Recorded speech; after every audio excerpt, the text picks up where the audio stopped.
Well guys, after completing our glorious campaign as Rome, where our legions marched to the end of the earth conquering the entire world, I was searching for a nation to play. But in reality, it can be only one really, can't it guys? So that is why we are starting a brand new campaign as Carthage in Imperator Rome, one of my favourite nations to play in all honesty. In my opinion, Carthage was the greatest enemy of Republican Rome, and hopefully in this campaign we are going to show the power that Carthage could have had if they had won that second Punic War. Carthage starts out as a major power guys with Carthaginian heritage, which is not great for that assimilation speed. We have our own government form, the Punic Republic, which we can go on to change later down the line, but it's a pretty good one overall. We of course have the glorious Canaanite religion, which again makes our unintegrated cultures a little bit unhappy. And our main culture of course is Punic, which gives us some very nice war elephants. Let's go. And we are going to be playing on hard for this campaign guys, but let's get into it. And here we go guys, the heirs of Dido. 500 years ago, wise Queen Elishat fled the intrigues of her brother Pumayaton from the court of Tazur. Embarking on a years-long odyssey across the Mediterranean, she arrived here to found her new city, Carthage. Even so, from our humble beginnings, our neighbours have been trying to dominate us. From the Numidian kings who constrained us and forced us to pay tribute, to our Phoenician sisters who sought to dominate our trade. Yet, we persevered, and yet we overcame. We have established ourselves as a vital hub of Mediterranean trade. Our port overflows with goods from all over the known world. Tin from the Casa Terides, salt and iron from beyond the Pillars of Hercules, copper and silver from Iberia, ivory and gold from beyond the deserts, and of course, glass and dyes of our own making. We truly are a blessed people. Yet blessings bring with them jealousy. Jealousy for those who cannot find the favour of the gods. And so we must remain vigilant and protect our glorious city from lesser peoples. For across the sea, the most miserable among the Greeks, Agathocles, still reigns in Syracuse, and even further north, in the uncivilized lands of Italy, stir those who style themselves the heirs of Aeneas. Very good. Carthago Magna Est. First things first, let's take our first mission, which is an end to Sicilian warfare. I tend to go for these two missions after we've done this one, because this one gets us a nice little start. Well, first things first, let's go for Eastern Nemesis. This may allow Syracuse to bring the Romans into this war, but hopefully not. Let's see. Well, there's our first trade routes sorted, guys, and now we're going to go for our ideas. We're going to go for the integration speed because we have a lot of subjects as Carthage at the start. We're also going to go for monthly corruption, and we're going to go for, I think this one will go build cost because yeah, we are going to be building up our nation as quickly as possible in the early game. Invention-wise, we're not going full military at the start. We're going to get open religion to start with. Then we are going to get some extra discipline, and we're also going to get those siege engineers because we are going to be doing a few sieges right in our first war. Culture-wise, guys, we have like nearly 500 Punic culture, and that is the only integrated culture that we do have. Now, we are going to be integrating another Massilian culture as well, but I think it's going to be Massilian rather than Massilian, just because I want this area to be pretty much all Punic, and then this area, the wilder sort of west, can be Sicilian. But guys, I forgot to say, what are our goals for this campaign? Because goddamn, I am not doing another world conquest, I tell you that. Not for a long time, my friends. But mainly, the main goal is to take out Rome. We could jump on Rome right away, like right at the start, but where is the fun in that, guys? We're not going to be doing that. That is a bit gamey, in my opinion. Instead, we're going to be going for a few different goals. First of all is to destroy Rome. So however big Rome is at the time that we get to Italia, we're going to have to destroy them in full. On top of that, we are going to be taking all of these regions across here: Atlas, Mauritania, Numidia, Africa, all of Iberia, Transalpine Gaul, all of Italia, so Magna Graecia, Italia, Cisalpine Gaul, and I'm also thinking of Fezzan and Cyrenaica as well, basically dominating the west of the Mediterranean. If you guys think of any other good goals to add in, then please do let me know. Well, here we go, the Sicilian situation, guys. Sicily must be brought to heel. Let's go. Well, unfortunately, Rome is going to be involved in this, so what I think we're going to do, we're going to chill out for a little bit, hopefully make sure that we don't take any attrition with our levies. See what Rome does up here. They're already fighting Sardinia and Umbria. Hopefully they fight Etruria sometime soon, and when they do, we'll pounce on Sicily. It also gives Sicily a chance to take this land, and then we can take it all in one little go. Now we can also do in defense of Akragas, giving us a claim on those boys. Let's go. Well, there goes Sicily finishing this war. Rome is actually out of their original war. They didn't take anything, honestly, and now they're allied to Syracuse, so this is going to be interesting, but I think we can do it, guys. So let's have a little gander. I guess the first Punic War is going to start a little bit early in this timeline. Let's go. Well, I probably honestly should have waited until they deleted some of these forts. I thought they would have done it instantly, seeing as it is the AI, but we're going to assault this one straight away. And then what we're going to do is we're going to jump onto Messenia if we can. Oh, we can't because of these ones over here. So what I might do is grab our ships and bring our guys across that way so that we can jump on Messenia over here. Oh, well, there we go. They actually did delete their forts now. So, yeah, I think we can just kind of chill then. That's good. So we've taken Messenia over here, and that should hopefully mean that they can't cross this strait now with our ships in the way. Now, they do already have a decent amount of troops. I'm not expecting to win this battle, honestly, guys, because our troops aren't great right at the start, but let's see how we do. Well, we are winning it, but more troops are going to be fed in, so maybe we don't win. Okay, we do win. That's actually quite good. Well, nice. Now we've taken this piece of land. I'm going to get a bit more food back into this army, and then we are going to fight these boys and then siege down the rest of the land over here. Well, I assaulted both of those forts down the south, so now we can move up to this legion. I forgot that Syracuse has a legion at the start. That's pretty cool, I'm not gonna lie. Time for the siege of Syracuse, guys, and we will be assaulting this one as well. There we go, once we get to 0. Nice. And for all this, it's 65 war score. That's actually pretty insane, honestly. So we're going to have to fight a couple more battles. Well, here we go, guys. Massive battle. Let's see if we can stack wipe them. I doubt we will be able to. Well, so let's see if we can win first, to be honest. Oh, and we did actually stack wipe them. I believe that's because they've got nowhere to retreat. So, yeah, that's pretty good. And like I said, we aren't going to be going and plonking on Rome anytime soon. We are just going to wait.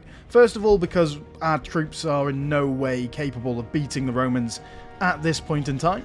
But also, it's a bit gamey, isn't it? I'm also going to begin improving relations with all of our subjects over here. We've got a lot of them, as you can see. In fact, I should probably not even improve with these guys, because I believe we're going to fight a war with them pretty soon as well, when we get to that mission. And we're not going to improve with these guys, because they'll get automatically annexed when we come down here on our missions. Well then, guys, we can subjugate Akragas and Gelas over here, and take the rest of the area as land.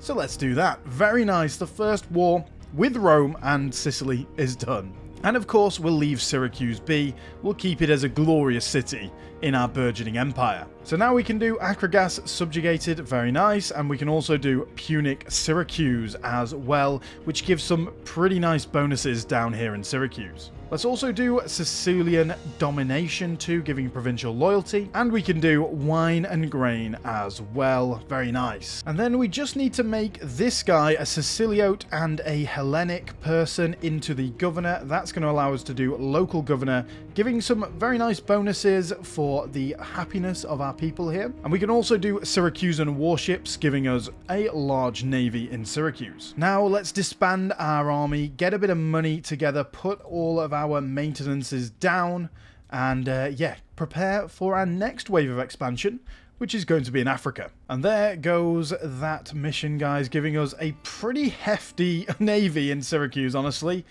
I think we will hold on to it, though. We're going to dominate the seas, as Carthage should. Well, as part of these missions, guys, we have to make this place a city, so let's do that. And damn, Antigonos has already died. I swear that's really early. Like, that is really, really early. Well, the city's now built, so we can do Phoenician settlements. Very nice. And I moved a few slaves around, giving them all 20 population each, allowing us to do that mission.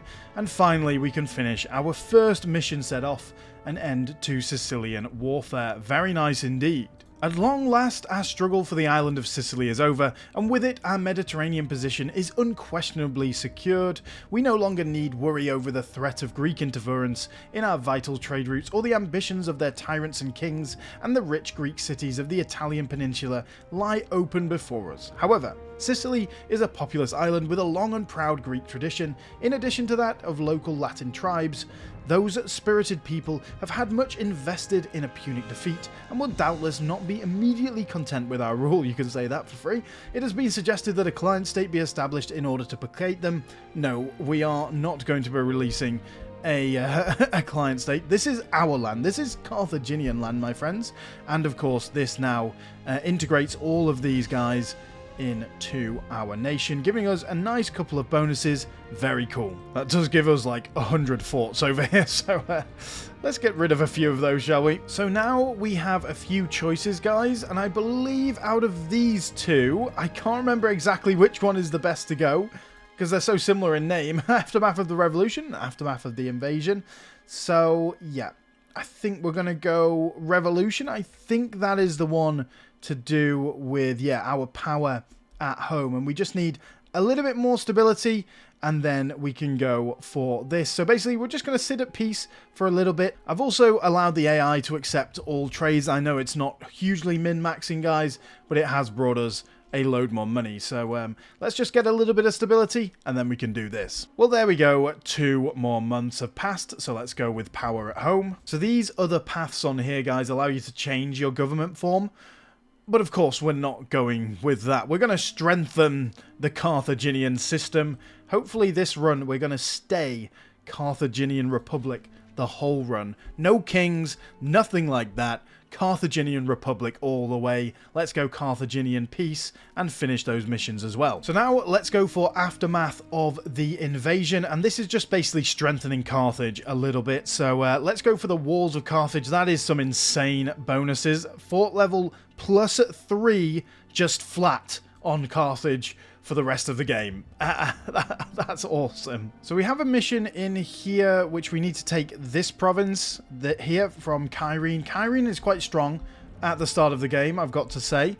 So we are going to go and take it, but this might be a bit bloodier than you might expect from such a small nation as Kyrene. So we've got a choice here. We can go with the mines mission here, or the suburb of Megara. Now, I have built the mine anyway, but I think we are going to go for the suburb of Megara once the Walls of Carthage is done. Just the bonuses there. 8 population capacity for Carthage is pretty insane, whereas this is just a rich vein of silver. We can get a rich vein of silver from Iberia, guys. So, yeah, that's what we're going to be doing later on. But now, I think those bonuses for Carthage are pretty damn good. And there it goes. Carthage shall endure, my friends. Very, very nice bonuses for Carthage. Awesome. So now, let's go for Suburb of Megara. And it looks like Rome has beaten Etruria in their first war, although they didn't take that much. They just took Tuscia, I believe, and that's it. They have obviously beaten Samnium and Umbria as well. So, yeah, not expanding so quickly. That might be to do with the fact they got embroiled in a war down here, though. And I've got to remember, as we're annexing all of these small guys, to keep deleting their forts, because, goddamn, you can see they have a lot of forts that could cripple our economy if we keep integrating them and leaving them by accident. And there we go, the suburb of Megara is done. Awesome bonuses. And now we can do elephant pens as well, plus 0.5 levy multiplier for the rest of the game. Doesn't sound like a lot, guys, but that's actually pretty insane. Now we can do secured homeland, giving us negative unrest and 2 free province investments.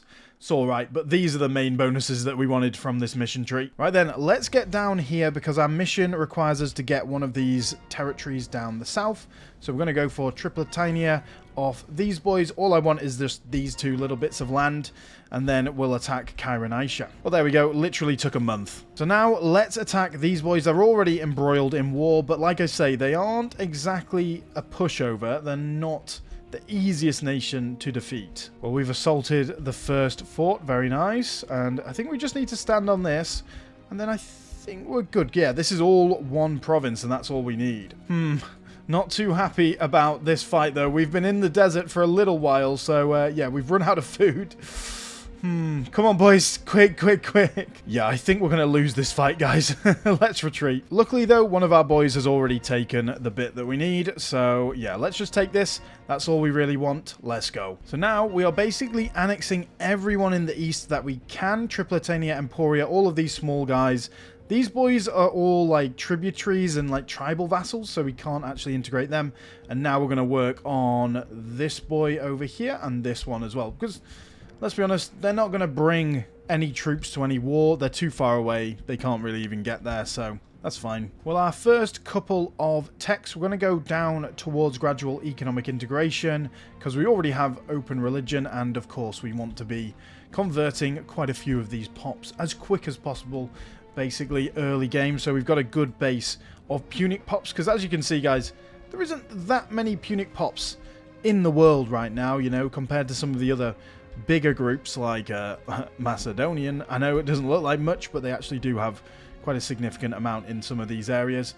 But yeah, we want to get loads of Punic pops early on, and of course convert everyone to our glorious Canaanite religion. However, I'm not going to take defending liberty until we fought a couple of wars, because I don't want to waste 5 aggressive expansion on that right now. So we're going to just do a few civics, try and get our money up, basically. Well, there we go. We can now do Smugglers of Greater Syrtis over here, giving some base resource production. It's something, guys. It's something.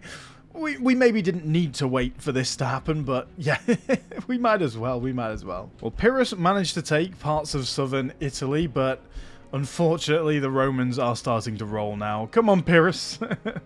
I think your time's up, my friend. Oh, very sad times to see that, honestly. Well, there we go. We're saving up some political influence. Then we just got a political influence event. So now we can do this 120 days. Fantastic. An extra import route in Carthage. Very nice. Right then, guys, let's finish this mission. Aftermath of the invasion done. So we've done quite a few missions already. Very nicely. We've done 3 sets of missions, haven't we? So that is pretty good.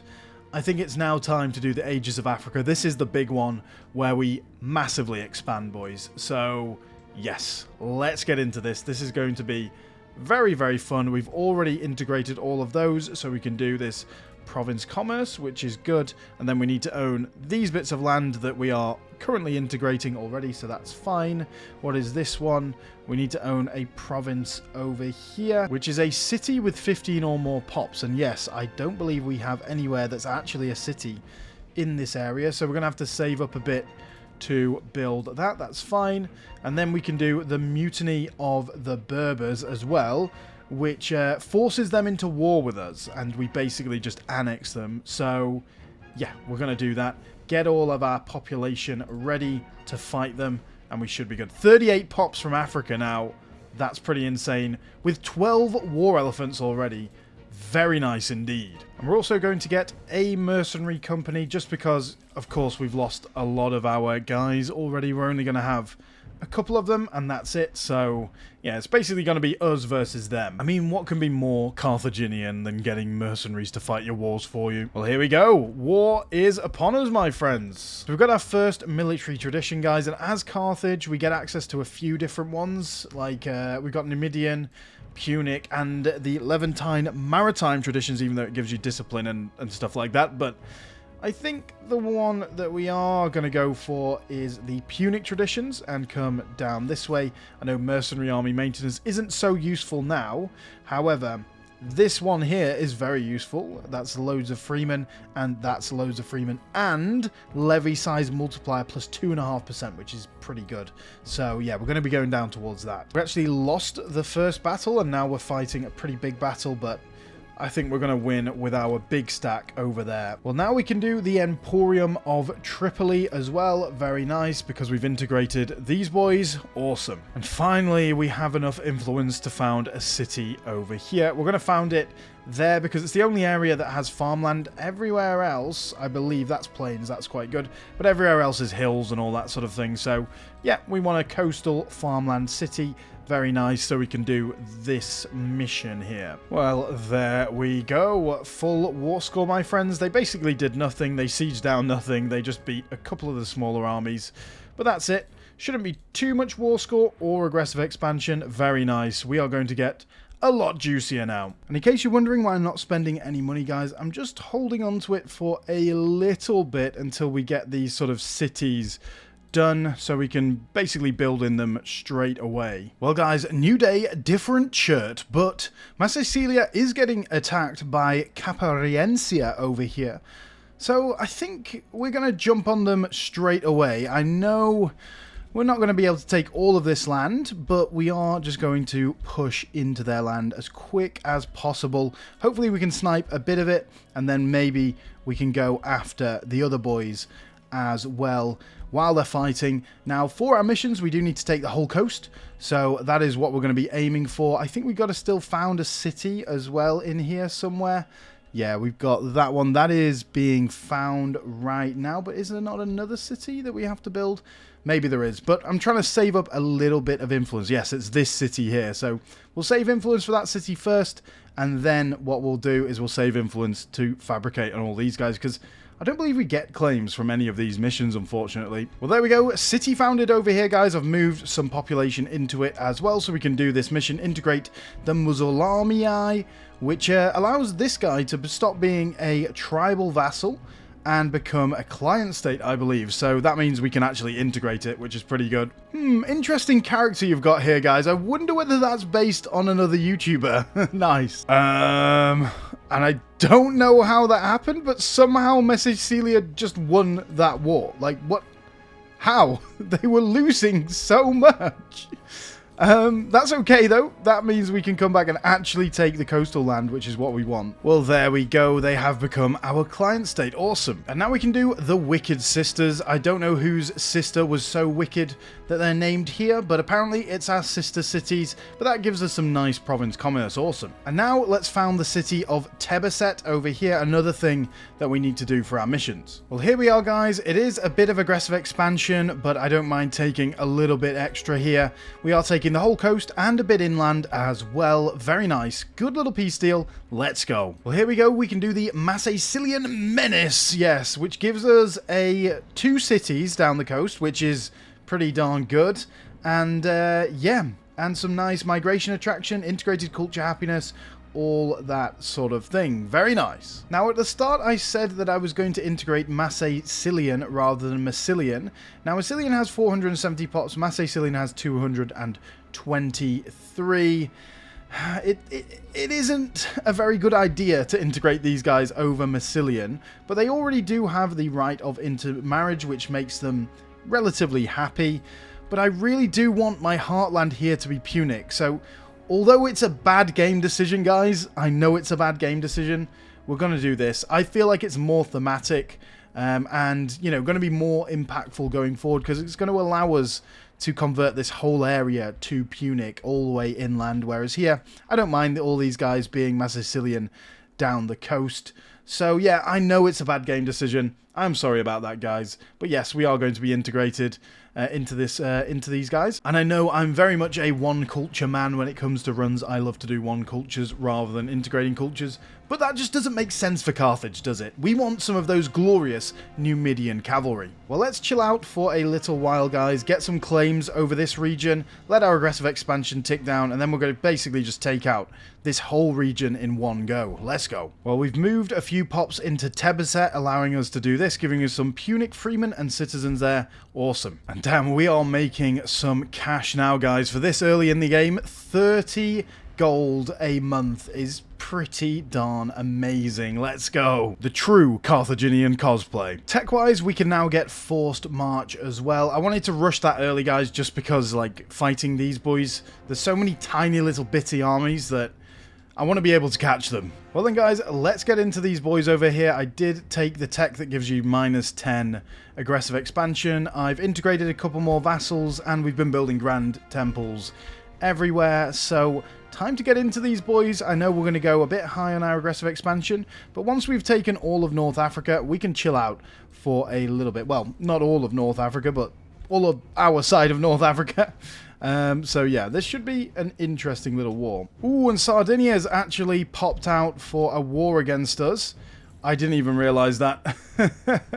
We should probably go and deal with that straight away. Let's go. Well, that's Sardinia dealt with. Very nice. Well, there we go. We are nearly done with the war, my friends. We just need to siege down this level 3 fort, I believe, down here. So, yeah, once that's done, we'll be done. Well, here we go, guys. Let's piece everyone out separately so we can take all of this juicy land. Well, there we go, guys. Very nice. We now definitely control the Pillars of Hercules. Well, now we can take securing the coast of Africa. Let's do that. Very good. And now, of course, we can do Libyan Empire. This is the big mission in this Ages of Africa one. Mitun Bodoni looks out across the landscape from his balcony as the sun sets in the west. He finds the view splendid, knowing as he does that now, as far as the eye can see, in fact, as far as the Pillars of Hercules and beyond, even to the setting sun, the peoples and lands belong or bow to the might of Carthage. He turns towards the sea and looks both east, west and north. Foreign lands lie ahead, ready for conquest or subjugation. Now, these are the two options that we get. We get diplomatic relations and loyalty of subject states, which we don't really need, honestly, right now. But we can take this one, unintegrated culture group happiness and popper simulation speed plus 0.1. Honestly, that 0.1 is huge. It's going to add up massively over time. We now do have Massacilian integrated now as well. So these guys over this way won't ever be becoming Punic. But the rest of these boys over here and here should become Punic. So that is a big thing for us. Like over here, just like in the random countryside, when this starts flipping, it will start going with people being assimilated into our culture, which is pretty awesome, not going to lie. So let's finish off the Aegis of Africa, boys. Well then, I think what we're going to do, we do have End the Roman Wolf here, which is, of course, a great mission, but it's when we're ready to fight Rome, and we want to build that up a bit, don't we, guys? We don't want to just do it in the first episode of this. So while we're fighting the rest of these boys down here, I think we'll go for the Pearl of Africa, basically just building up Carthage a little bit, which is cool. Right then, first things first, let's get into Mauritania over this way. Well, there we go. Let's hope it's not too much aggressive expansion, but I think it's going to be a little bit. Yeah, 19. Yeah, our aggressive expansion is going to be a little bit high, but I think we just take it all now and tank it now. So let's get straight into these boys down here. Like I say, we're just going to tank all the AE and the stability loss right now, and then while we are building that back up, we're going to stabilize and grow our nation. Well, here we go, guys. Only 13 AE for the rest of this. So we're taking all down here, and then we're giving Agadir this territory up here. Very nice. So we got a couple of stability events, but now it is time to chill out for a little bit. That has been some rapid expansion in North Africa. So let's chill out for a while and, you know, build up our capital, build up our nation, start converting the pops to our... Oh, why did this not go to Agadir? Why? Oh, I don't even want this. Oh well, I guess it's ours now. I guess it's ours. And another tradition, we are going to keep moving down this way towards these ones. Well, there goes gradual economic integration, guys. Great for our grand theatre building. Well, there goes Syracuse, guys. We are just getting on with these missions. I'm not showing them because they're not unique missions. They are just the standard sort of growth missions you get in regions once you've conquered them. Now, we've only got a couple more to do, but our aggressive expansion is now ticking down. Our stability's now going up. So, yeah, we are on the way to fighting more wars very soon. Well, there we go, guys. Pretty easy. Couple of months and that's all it took. Well, there goes the Pearl of Africa missions done, guys. And we are definitely on the way to being very, very powerful now. Now we can do the Iberian struggle. This is the mission I've been waiting for. This is a fantastic mission because some very famous faces from history might be popping up when we do these missions. Well, here we go. Let's go for Contestania claims over here. That is fantastic. And yeah, we're going to get claims down here, and we're going to get some pretty cool bonuses when we start going down this route. But while we're waiting to do that, we are just going to do a couple more little small wars. We did integrate these boys over here. Basically, just these guys and these guys, just to clean up our borders a little bit more, because we do, remember, we want to conquer all of Atlas area as well. So yeah, let's do that. Well guys, we are going to declare both of these wars at the same time. We're going to declare that one and this one. They don't have any allies, they are just alone in the mountains. So yeah, let's get into it. Well, now we can do Iberian riches as well. This is basically just giving us claims, setting us up to get into Iberia in the next episode. Well, there we go, guys. Those boys mopped up. Very nice. Well, guys, I think that is where we're going to end off this episode. We have achieved what we wanted to achieve in this first episode, pretty much securing West North Africa, Northwest Africa, and of course Sicily as well. And we did fight the Romans in that war, if you remember, to the very first war in the campaign. Rome is kind of going east quite strongly at the moment, but we are going to be going west into Spain next time and unifying these tribes over here in southern Spain, hopefully to get enough power and strength that we can then go on to fight the Romans. But anyway, guys, I hope you have enjoyed this Carthage campaign. Let me know if you'd like to see more with a like and subscribe. It really does help the channel out. After securing Sicily and North Africa last time, it's now time to prepare for the growing threat of Rome. So in today's video, we walk in the footsteps of great Hamilcar to secure the riches of Iberia. Can we build up enough strength for Hamilcar's son Hannibal to rise and for him to lead us in glorious victory against the evil Romans? Well, stay tuned to find out. Well, here we are for our second Carthage episode, guys, where today we're going to be following in the great footsteps of Hamilcar and going into Spain. But as a side note, guys, isn't it interesting how a lot of these great leaders, especially in ancient times, had a father that really set everything up for them, set them up for success? I mean, Philip II for Alexander, Hamilcar definitely for Hannibal. And I think we don't really give those figures enough credit in the successes of their sons. So here's a toast to all you fathers out there of great sons and daughters. This is just water, by the way, but maybe it's vodka. But anyway, let's get on with it, guys. We are halfway through Iberian riches over here, so we're going to get claims very soon. As soon as I can re-raise these levies, we're going to be doing that. And we are going to be getting straight into Spain. Let's take our discipline omen ready for this war. Well then, guys, our first war is going to be over Astigia here. And technically, we could even basically take Saguntum if we wanted to, which is, of course, the trigger point for the second Punic War. I believe Saguntum's about here, I think.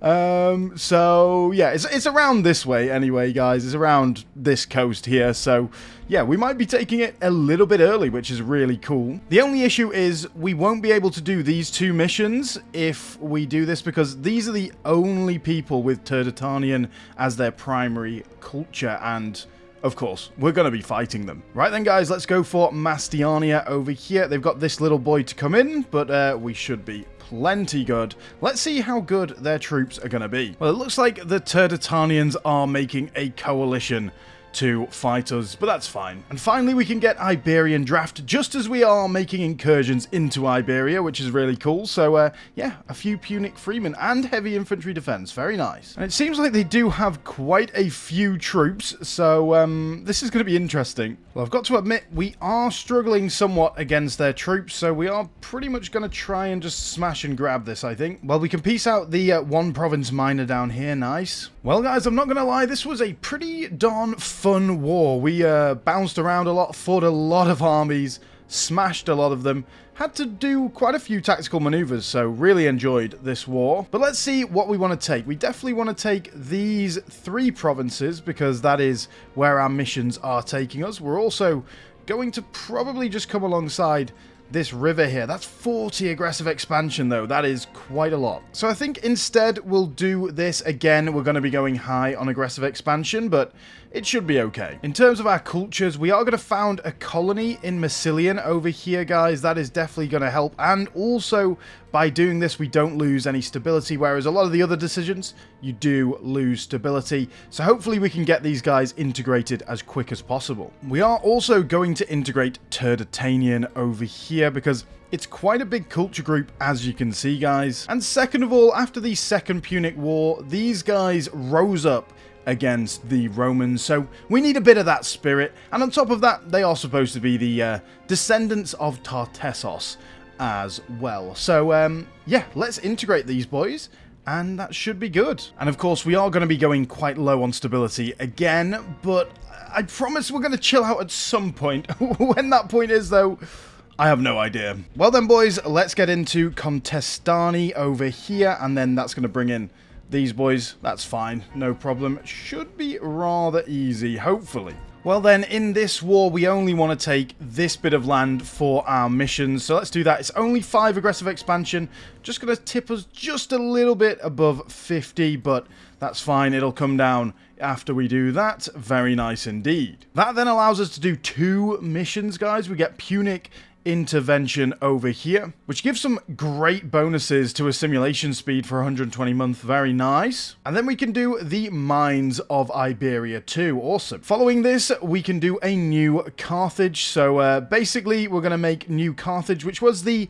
heart of Hamilcar's operation over here. And a little fun fact, he didn't actually call it New Carthage because that means new city. He called it Carthage. So, and yeah, it just means new city. But I think it was the Romans that then came along, not realizing what it actually meant, and called it New Carthage, which is Cartagena today. So here we go. Very nice. 8 citizen pops, 6 freemen, and 4 slaves of our culture and religion.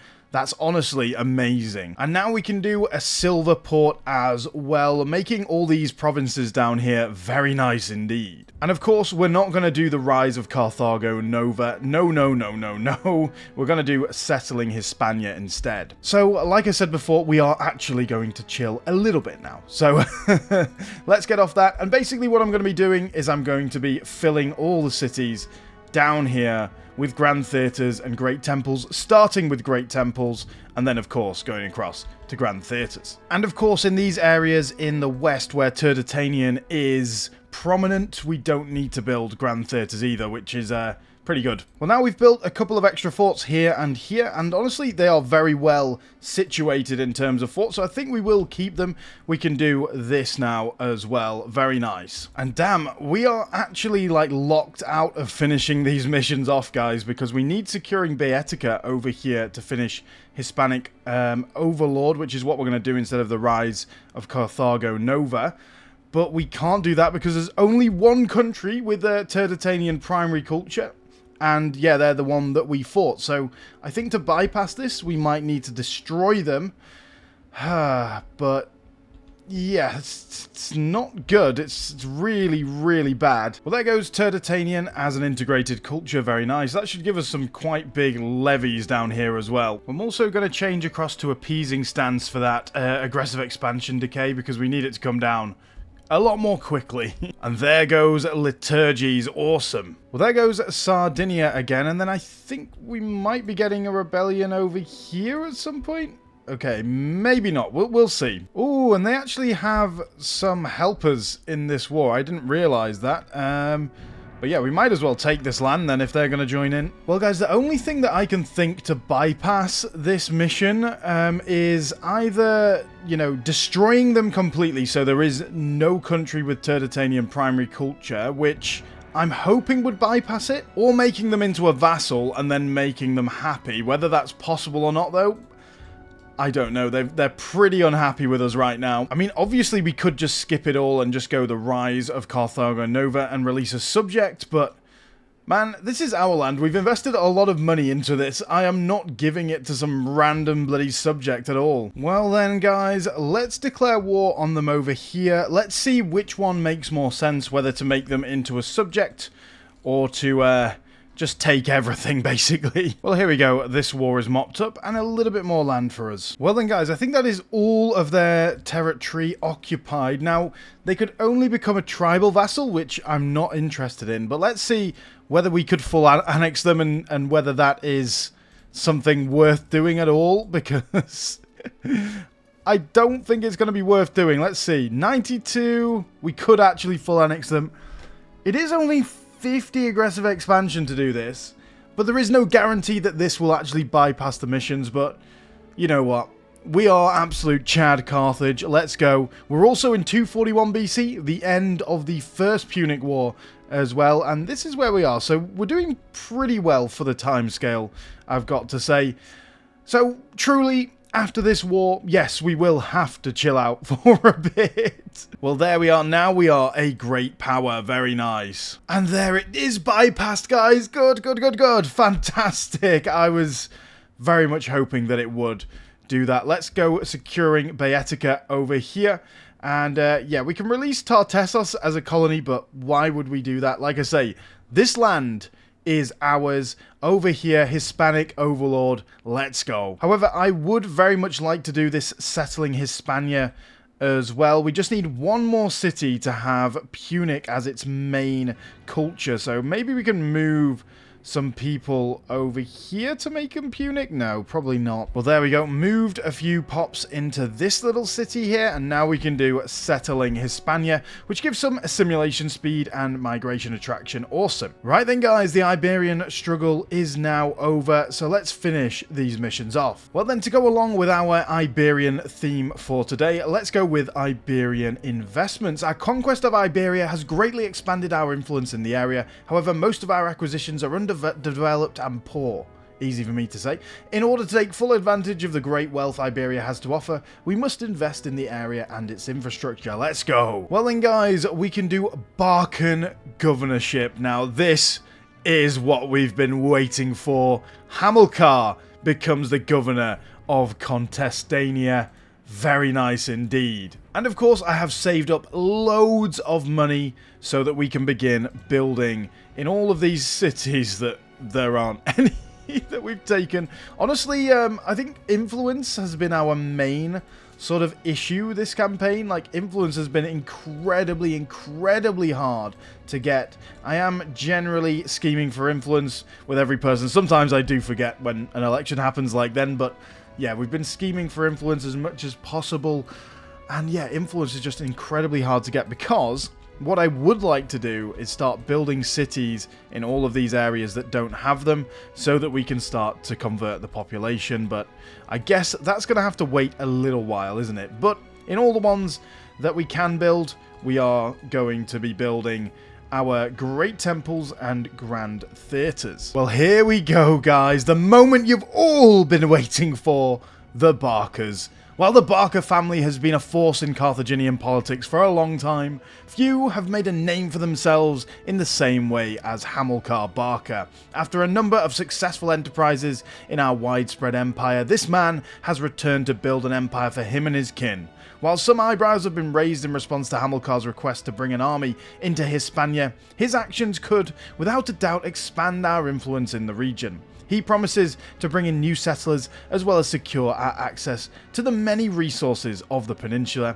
Accompanying Hamilcar is his sons and daughters. Some would say that his actions are as much to build a power base for his family as it is to promote the influence of our city. So here we go, guys. We have Hamilcar over here. One marshal?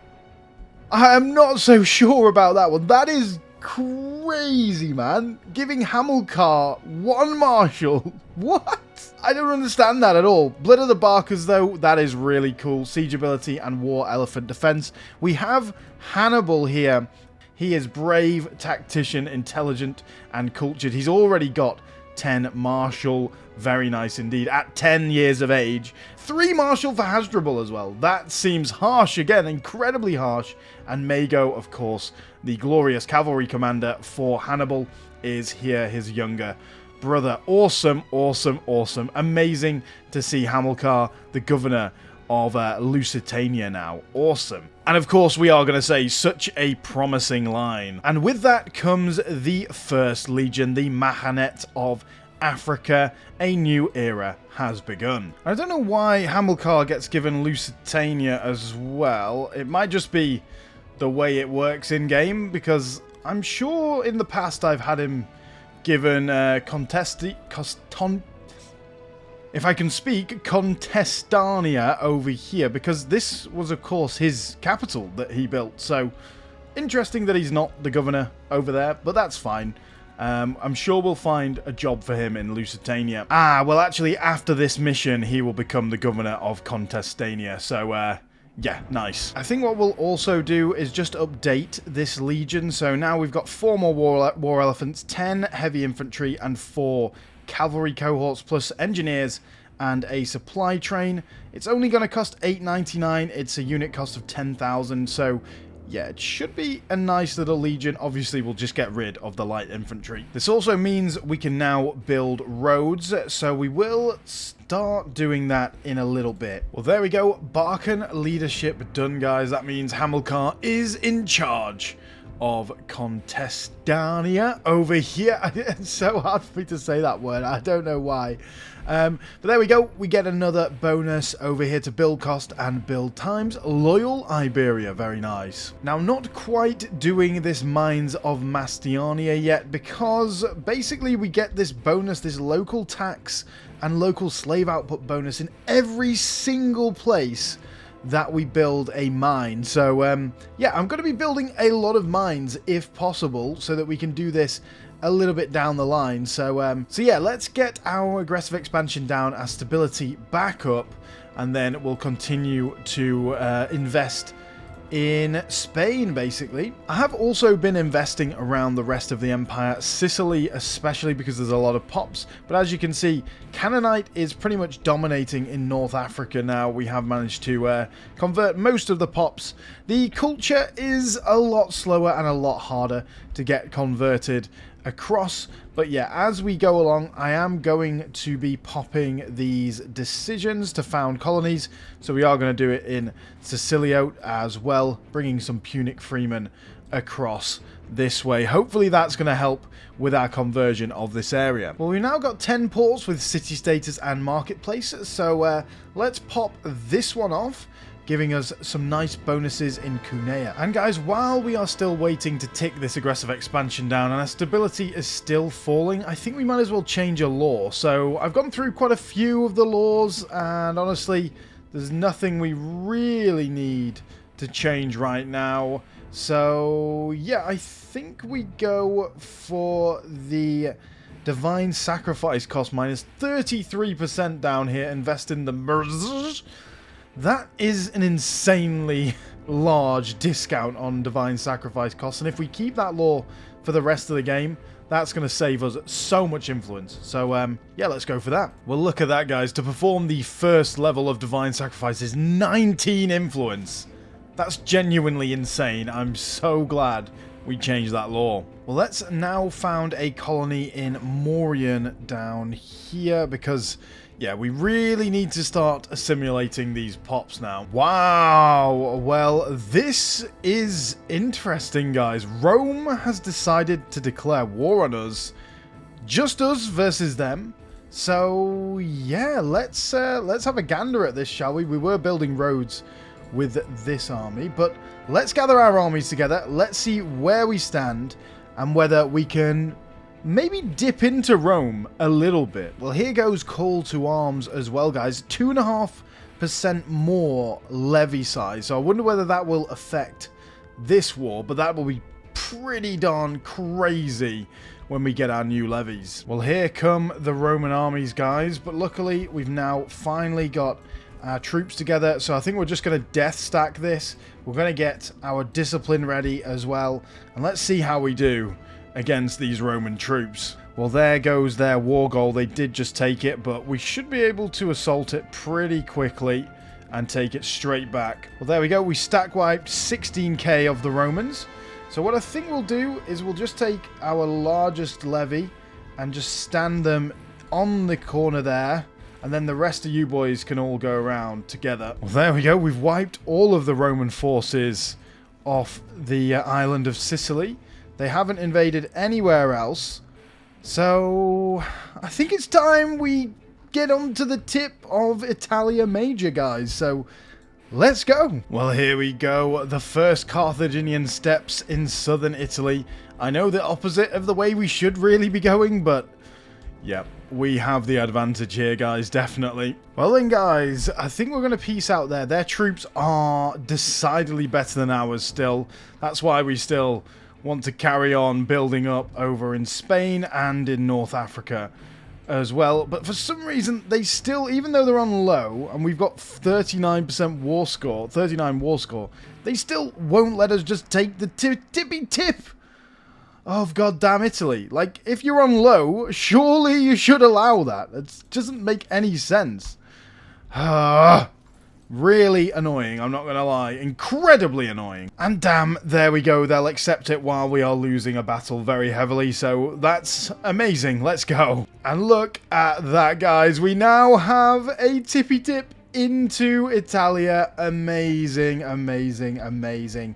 And it's pretty split between Hellenic and Italic, so it should be okay to convert this area. Not great, but okay. I mean, we've got a lot of money now. Probably do need to spend that at some point, but the main thing is we are going to get back into Spain to clean up this border over here, and then we might even have a go at some of these guys or something else. We'll see. Well, I guess the second Punic War in this timeline goes to Carthage, boys. Absolutely glorious. Let's go. And of course, it's now time to bring Hannibal into the mix. He is going to be the leader of our legion. Well, guys, now our aggressive expansion is very, very low. It's time to declare war on these boys. It's going to bring in all of these boys so we can clean up this whole region. Let's do it. Let's go. Well, that's the first one we can get out. Let's get rid of these boys. And finally, we can get Petition of the Minorities for that found city cost modifier.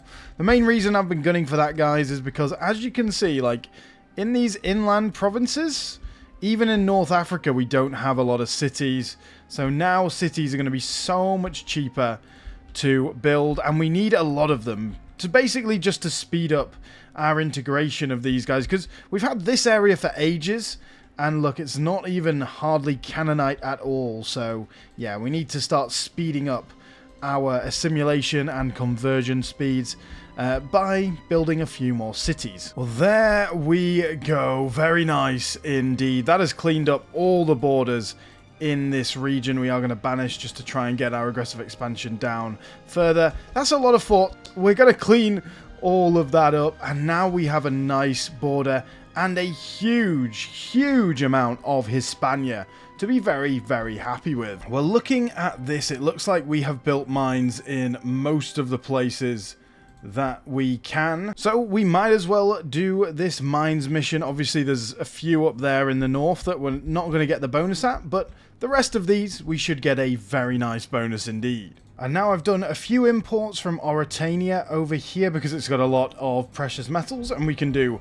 riches of Iberia. Very good. Well then, guys, I was going to wait for this here because it's pretty darn good modifier for Carthage over here in Spain.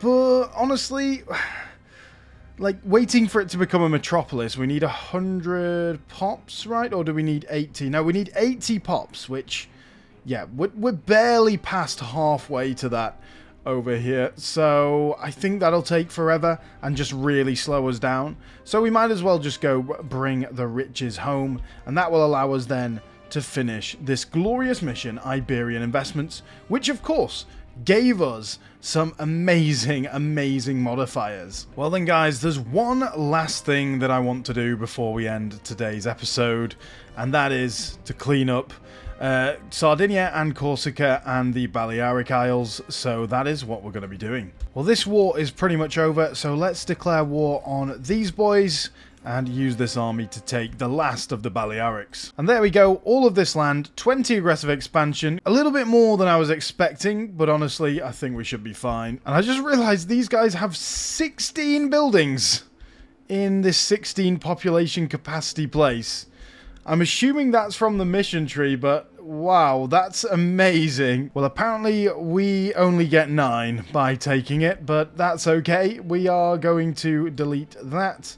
Do this, and probably one of the academies. I mean, the AI loves building academies. It's so weird. They absolutely love building them. Well, let's found another colony in Sardan to finish off this episode, guys, and that is where we are going to end. This is what the religious map looks like now, and as you can see, Canaanite is spreading very, very nicely indeed. This is what the cultural map looks like. Punic not spreading quite so much, but obviously assimilation takes a lot longer time because you need to basically get them to your religion first and then bring them into your culture. So we have set out everything we wanted to do in this episode, guys. We have Hannibal back leading our legion, Hannibal Barca over here. His father's still alive, Hamilcar, leading Contestia over there. We've taken these islands all for ourselves, and we have won the second Punic War, shall we say, in this timeline. It is the second Punic War in this timeline. Very nice indeed, beating Rome for this province over here.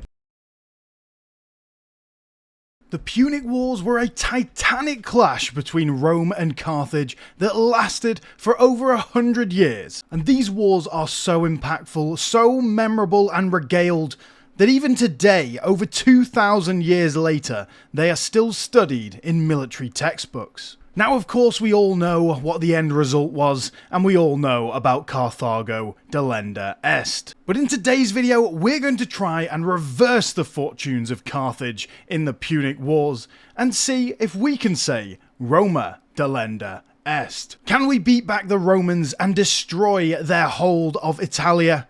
Well, stay tuned to find out. And here we are back with Carthage, guys, in an episode that I really cannot wait to get into the meat of today. Because today we are returning to war with Rome with the glorious End the Roman Wolf mission set. However, we're not going to take that just right away because we do have 51 aggressive expansion, so we're going to go through a few of these missions, trade investments, naval supremacy, and see what we can do, and chill out for a little bit, hopefully stabilize some of these new regions we've conquered in Iberia. But once that's done, we're going for Rome. So I'm not sure which one to take first, but I think we'll go trade investments first, guys. We can already do Central Sardinia over here, giving pop assimilation speed +1, which is actually pretty insane. Well, here we go. We can get an admiral and then basically go on an expedition with this mission. So that's going to be pretty interesting. And now we've got 4 forts on Sardinia. We can do securing the island, and we can do Sardinian mines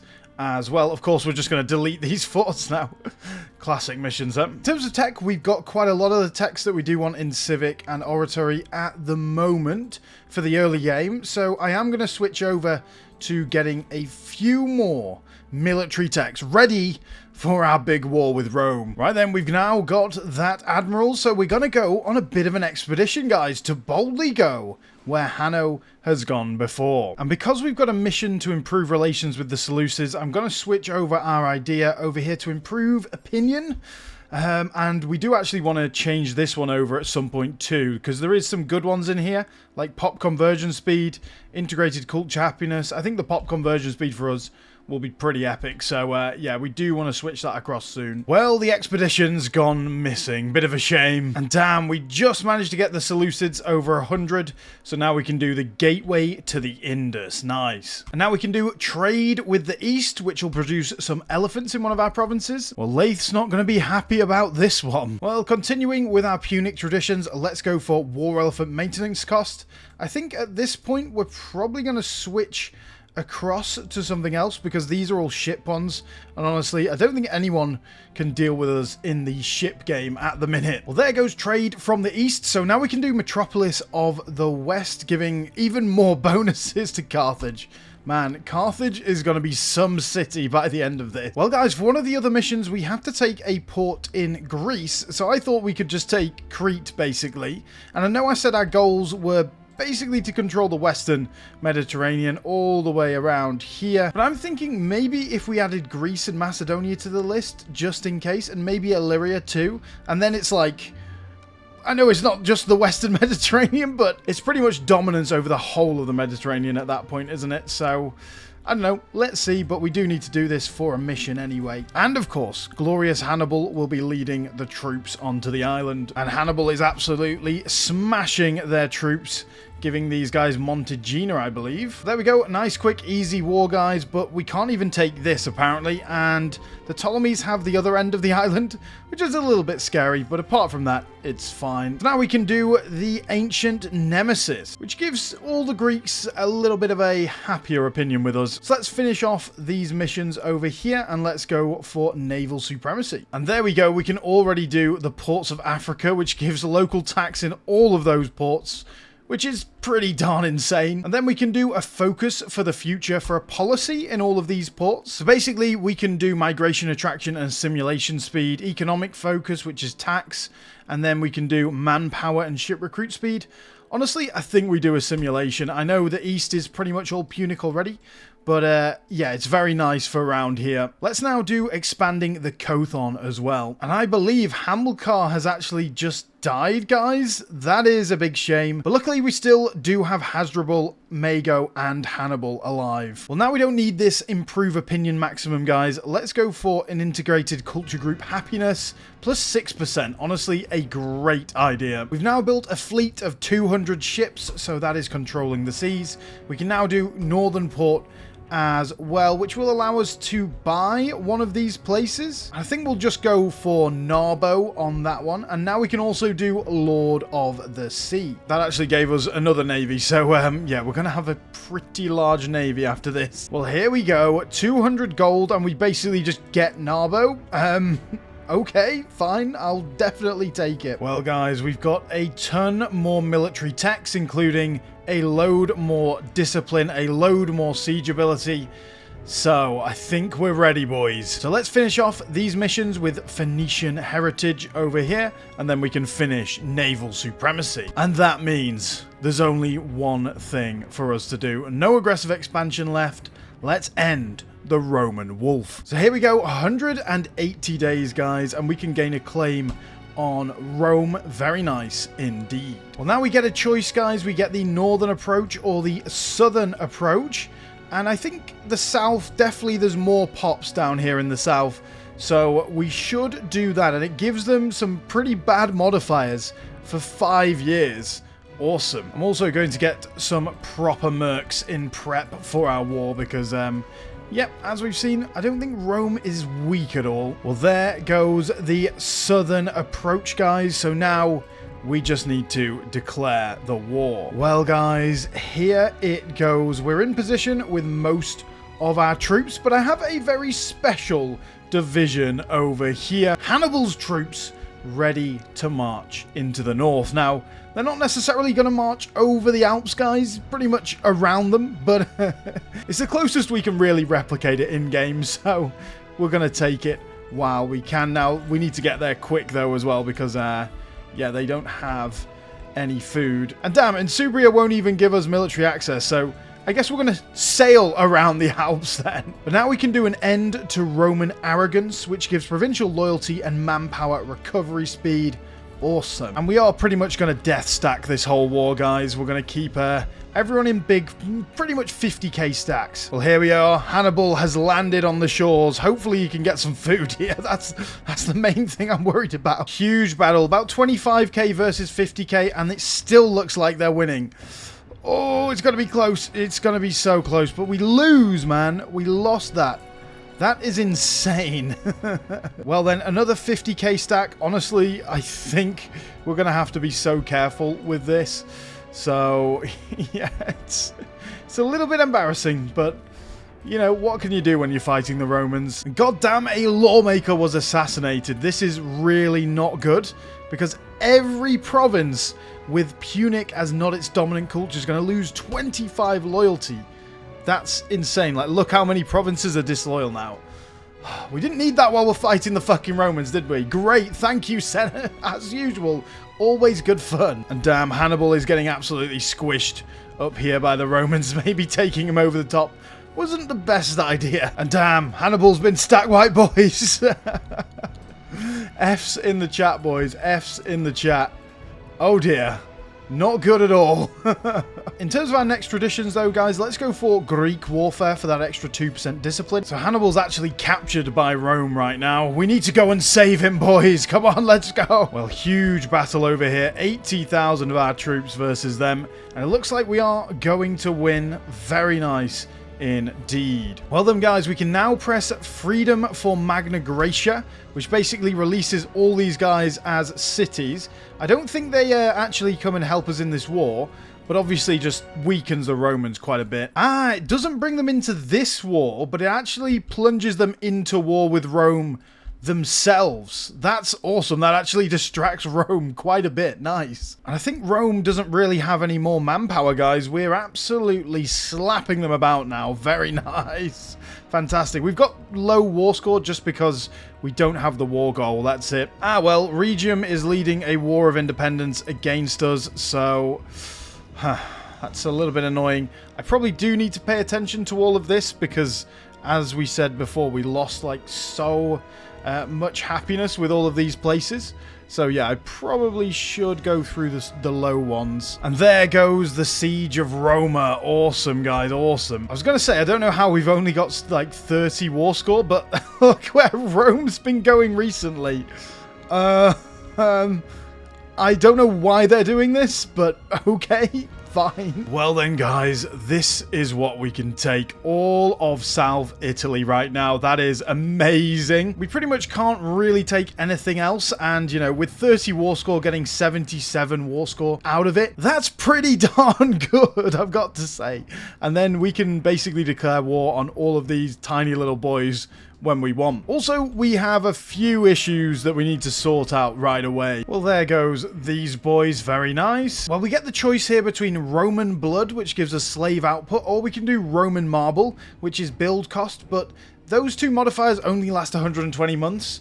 So 10 years of it is fine, but this one gives a permanent bonus, so of course we're going to do Roman marble. Very nice. We've now built a few more ships so we can do this Mare Punicum mission. Nice. Well, we've now got a claim over here, so let's get into all these small little boys on Italia that basically we released. And we've got an independence war over here. Good job, I was prepared for that. So let's deal with it quickly. Well, there we go. We can't take every single thing because the Romans occupy this, but that's okay. Well, there we go. Rebellion dealt with. Well, now it's time to stabilize a little bit more before we then get back into Rome. And no, Rome executed Hannibal. No, I was saving up money to ransom him back, but no, they've executed him. Oh no.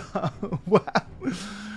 Or maybe there was just poison inside his cell. We'll never know. We'll never know, boys. But luckily, his line does still live on with his brother, Mago, who's an absolute Chad, and Hasdrubal as well. Well, coming from the north really didn't work out this time in history, did it, boys? Well, you know what, boys? There's only one thing for it. Mago is out for revenge. We need to rebuild the Legion, and we are going to smash into some Romans. Well, here we are, a pretty chunky old Legion as well, a very nice one. So Mago is going to lead in his brother's name. And the traditionalists just love sacking temples, so we've sacked 2 temples already in Italy.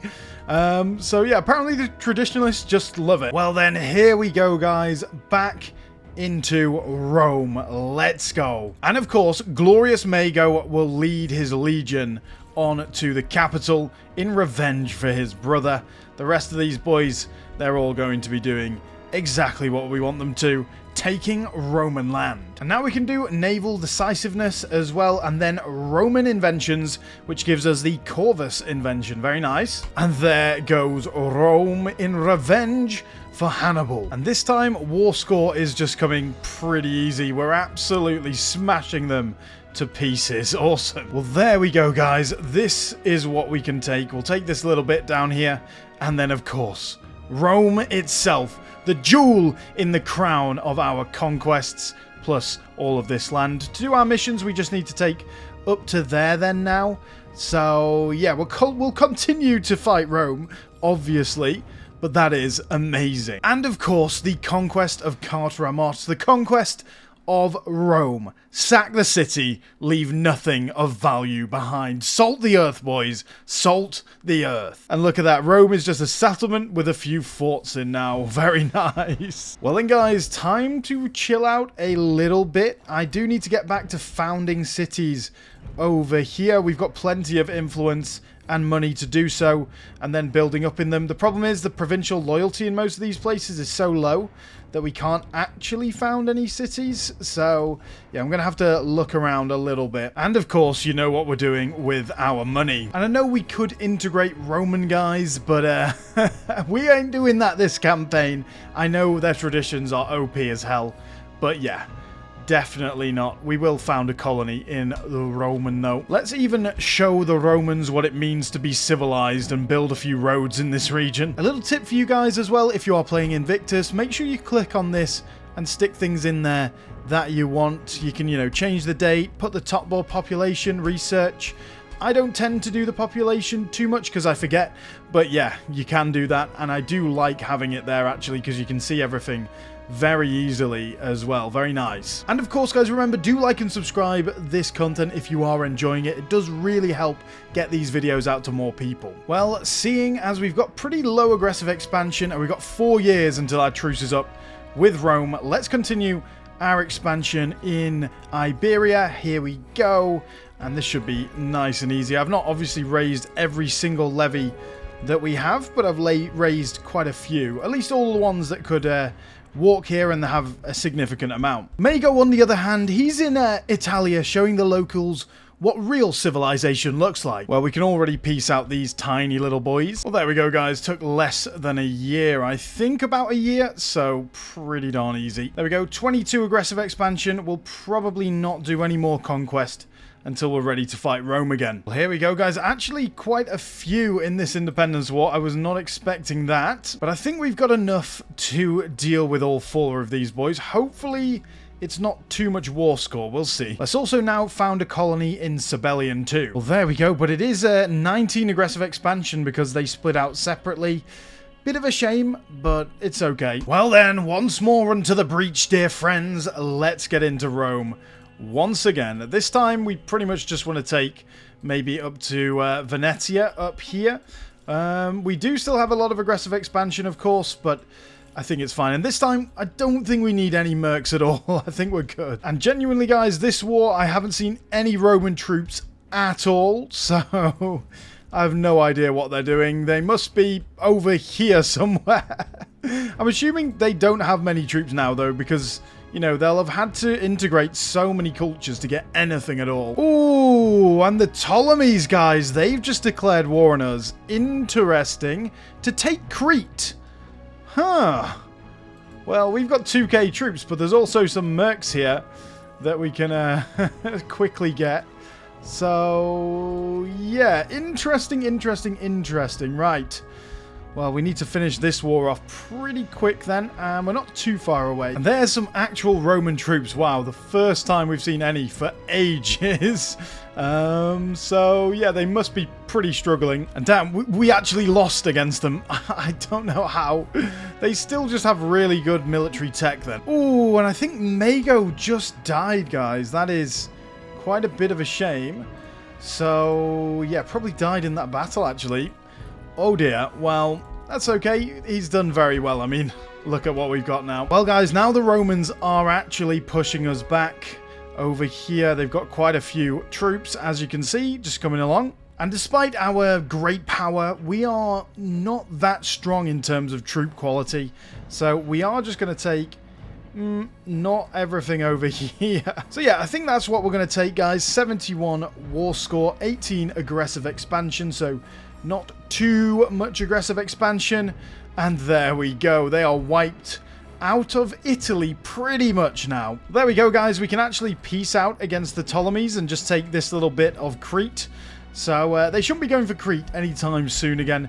And because of our aggressive expansion, I don't want to push this and take anything else. So let's just go for that. Well, gloriously, we can now take the Eternal City mission, 2 free province investments, and of course, we did already sort of salt and burn Rome, shall we say. So now we can do Roman subjugation, which releases them as a client state. Nope, I don't think we'll be doing that. We can do Punic Latium over here, and we can also do salt and burn, but we have already like salted and burnt it as well. So I think we'll do Punic Latium over here, which I think is a good little one. That is going to help us convert these pops. And hopefully we can build grand theatres in here soon. Let's also continue to found a few cities up here in the north. But now we can finish the mission. End the Roman wolf. Very nice indeed.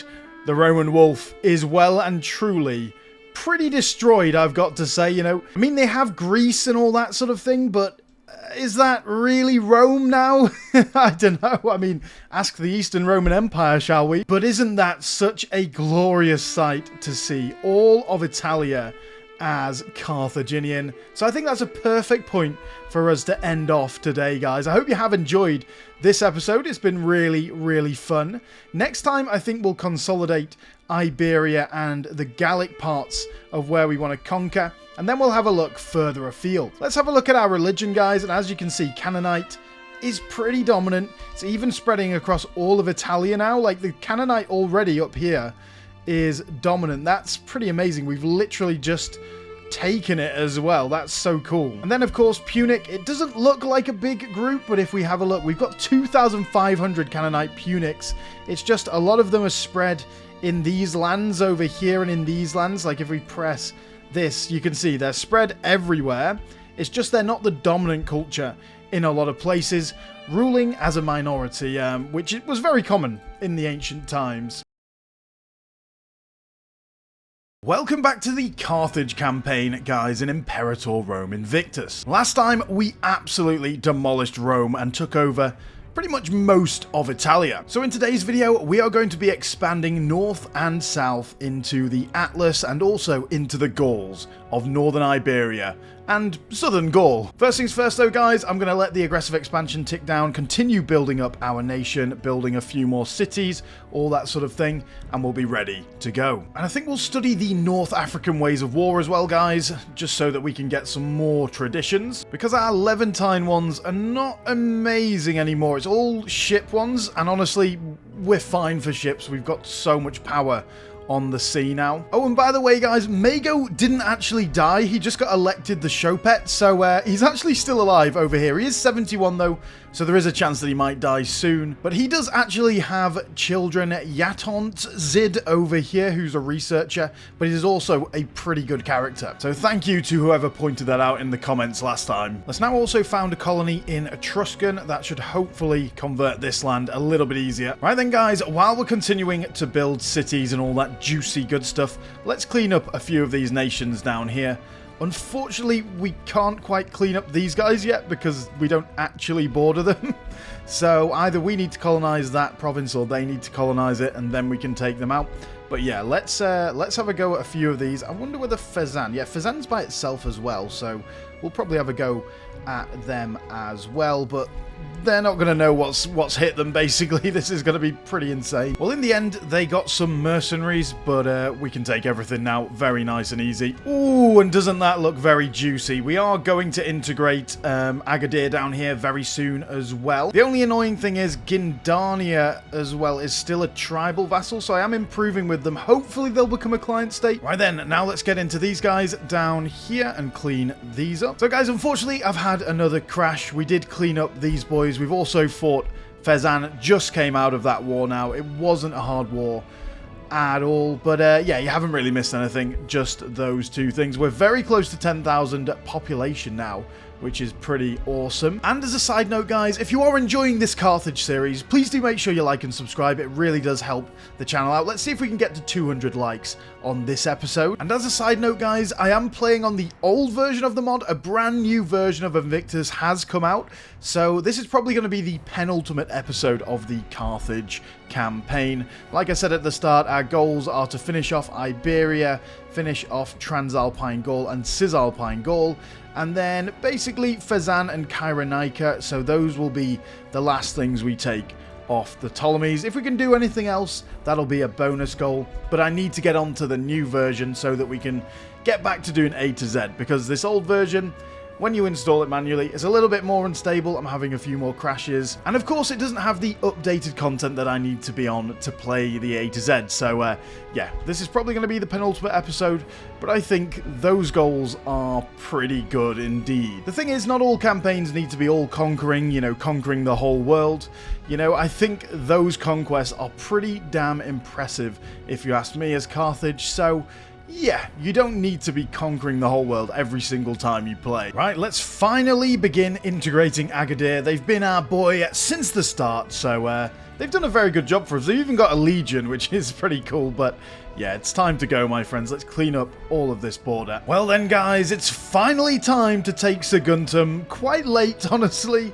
You know, the thing that triggered the second Punic War, the sacking of Saguntum, so yeah, we're going to take it a little bit late, but we are going to be declaring war on these guys. They are going to bring in some of their buddies, but who really cares? Let's declare war on them. In the meantime, I've been founding cities all over southern Spain up here. I've also founded a couple of cities in Africa as well. And I've also been building in all of these cities great temples, grand theatres. I've been doing the same in Italia.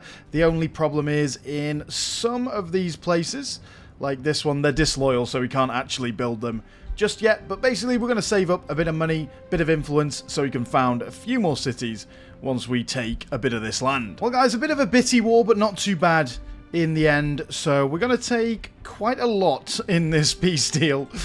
As usual, 43 aggressive expansion, that's what we're going to take. Look at those borders. They are very nice indeed. We're going to have to wait a little bit again to let the aggressive expansion tick down somewhat, but I think we should be fine. And look at that. That is very nice borders. In terms of cities, though, there are a couple up here that we've taken, but we need to keep on building more. And we can actually release a nation over here. I believe it comes out over this way, but no, we're not going to do that. Why would we do that?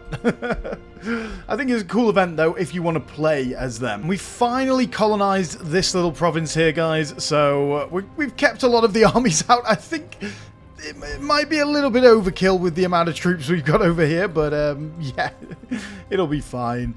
And yeah, now we can finally clean these guys up. I'm also going to release these guys as a tribal vassal anymore, and we're going to fabricate a claim on them as well, because yeah, they're just kind of in the way of our lovely, nice, clean borders. Well, there we go. Basically assaulted the fort straight away. So, yeah, it was about 2 months and a very nice, easy victory for us, guys. Now, let's continue to build up and build a few more cities. Start converting our pops. If you have a look at the map, look how much Canaanite is spreading now in these areas that we have conquered.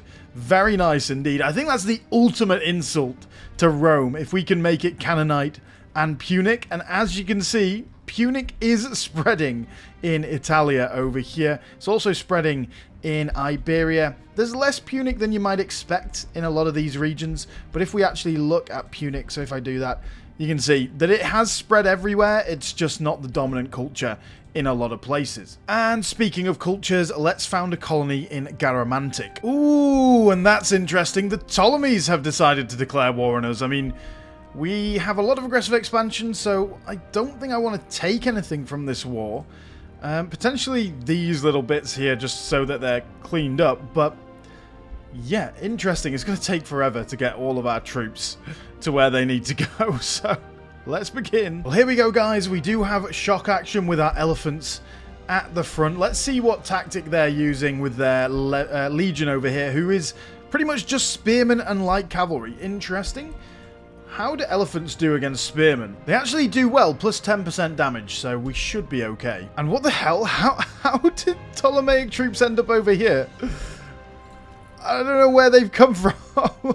The Nesiotic League, they must be being dropped off by ships, but I need to pick up some troops with my ships, and then I'll use them to smash their navy, hopefully. Well, let's see how we do against this legion then. We've got way more troops, but apparently we're just going to get absolutely hammered. They've got 10% more discipline than us. We're using the right tactic, but yeah, 10% more discipline. I think we might win in the end just from numbers. Yeah, sheer numbers. We actually stack wipe them. Wow, I've never seen a battle start so badly and then lead to a stack wipe, but okay, we'll take it, boys, we'll take it. Well, here comes a proper legion over here. A lot of troops. They've even got war elephants themselves, but yeah, I mean, why did they declare war? I think that was kind of silly of them, to be fair. Well, guys, I think it's quite clear that this war is just going to be a brutal and long and bloody one if we, you know, carry on and fight to the end. And honestly, we've only got a little bit of aggressive expansion we could take anyway, so it's really not worth it. And they're also ravaging our countryside over here. I don't know how they got here. They must have been dropped off by ships, and I forgot to use my ships. Great. A bit of a mistake there, but it's okay. So I think we'll just white piece them, and yeah, it doesn't really matter. Like, the Ptolemies are going to be the big bad guy at the end. Oh my god, look at Upper Egypt though. That's so cool. Wow, nice. A Kemetic Memphite Upper Egypt versus the Hellenic Macedonian Ptolemies. I mean, if we weren't a great power, I'd love to ally those boys, but we're a great power, so we can't. While we're here though, guys, let's finally clean up these boys over here. Should be nice and easy. Well, there we go. Finally done. Very nice indeed. And now the borders are exceptionally clean, boys. Awesome. And there goes a war of independence down here. I've just got some mercs. Hopefully they can deal with it. Well, there we go. Nice and easy, boys. And apparently we can raise legions even though we're still on Maganid levy laws. So I'm not going to play around with anything just yet. I'm just going to raise another legion, guys. Well, there we go. It's a 40-20 legion with 10 engineers, which is pretty good for sieges, and 5 supply trains. So should be a nice little legion. Ah, and it looks like our fleet actually got beaten in the last war. So yeah, I guess the Ptolemies do have a better fleet than us. Well then, guys, it's time for another round of vigorous expansion. So let's get into these guys up in the north. Aduia is their ally, but we're really not bothered about them. I don't think they're going to be able to put up too much of a fight, so let's get into it. And they don't even have any forts. That's a bit of a mistake, guys, I'm not gonna lie. And let's put this brand new legion to the test, boys. Let's see how they do. Against 10,000 men, so should be nice and easy for them. Looks like they've got their heavy cavalry in the middle. But there we go, was a pretty nice victory. I'm also now going to study the Iberian ways of war, guys, because if we look at our traditions, once again, I know we've gone on about traditions a little bit today. Like, Numidian ones, maybe I made a mistake before. I think we already did have Numidian ones, actually. But now we get Iberian and Celt-Iberian. And there are some good little bonuses in here. Less so in the Celt-Iberian. But the Iberian ones here, it says found city cost modifier. So we're going to go for that straight away. And there's even free innovations in here too. So it's quite a good little set of traditions. Well then, guys, here we go. We can take all of that. All of the northwestern corner of Iberia is now ours. Very nice indeed. I think, honestly, with their aggressive expansion, we maybe shouldn't get too involved in all of this, but let's at least get all of Iberia in this run, and then we can spend a bit of time building up the nation again. Well, let's get into these boys over here. It shouldn't be too much aggressive expansion. I'm hoping anyway, but I guess we'll find out. Well, I think we also declare war on Cessitania over this way too, because they've declared war over here. So basically, we're just going to try and steal their war gains. Well, there we go. They actually peaced out, so we are free to just fight as much as we want on this. Well, there we go. And somehow that is 30 aggressive expansion. That is a lot, but oh well.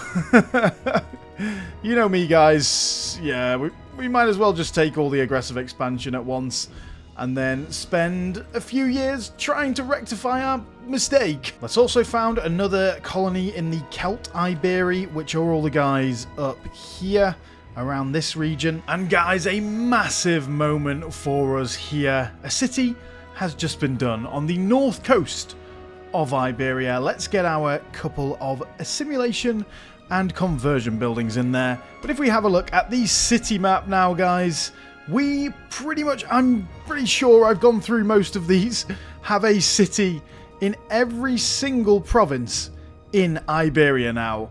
That is amazing. We have finally brought civilization to the stinking Gauls.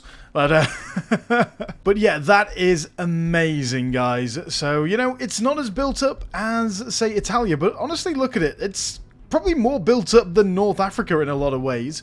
So what we're going to do now is switch across to building up North Africa. Like, look at these areas that don't even have cities in, and obviously the areas that we have taken. So let's go with that because it is an oasis. I did check that before. Yeah, you don't want to build in desert hills. Definitely not. Look at those bad modifiers there. So yeah, Iberia's a bit weird though. Most of it is plains, so it's very hard to find farmland to build cities in. So yeah, most of it is plains, but plains is fine. It's not a problem.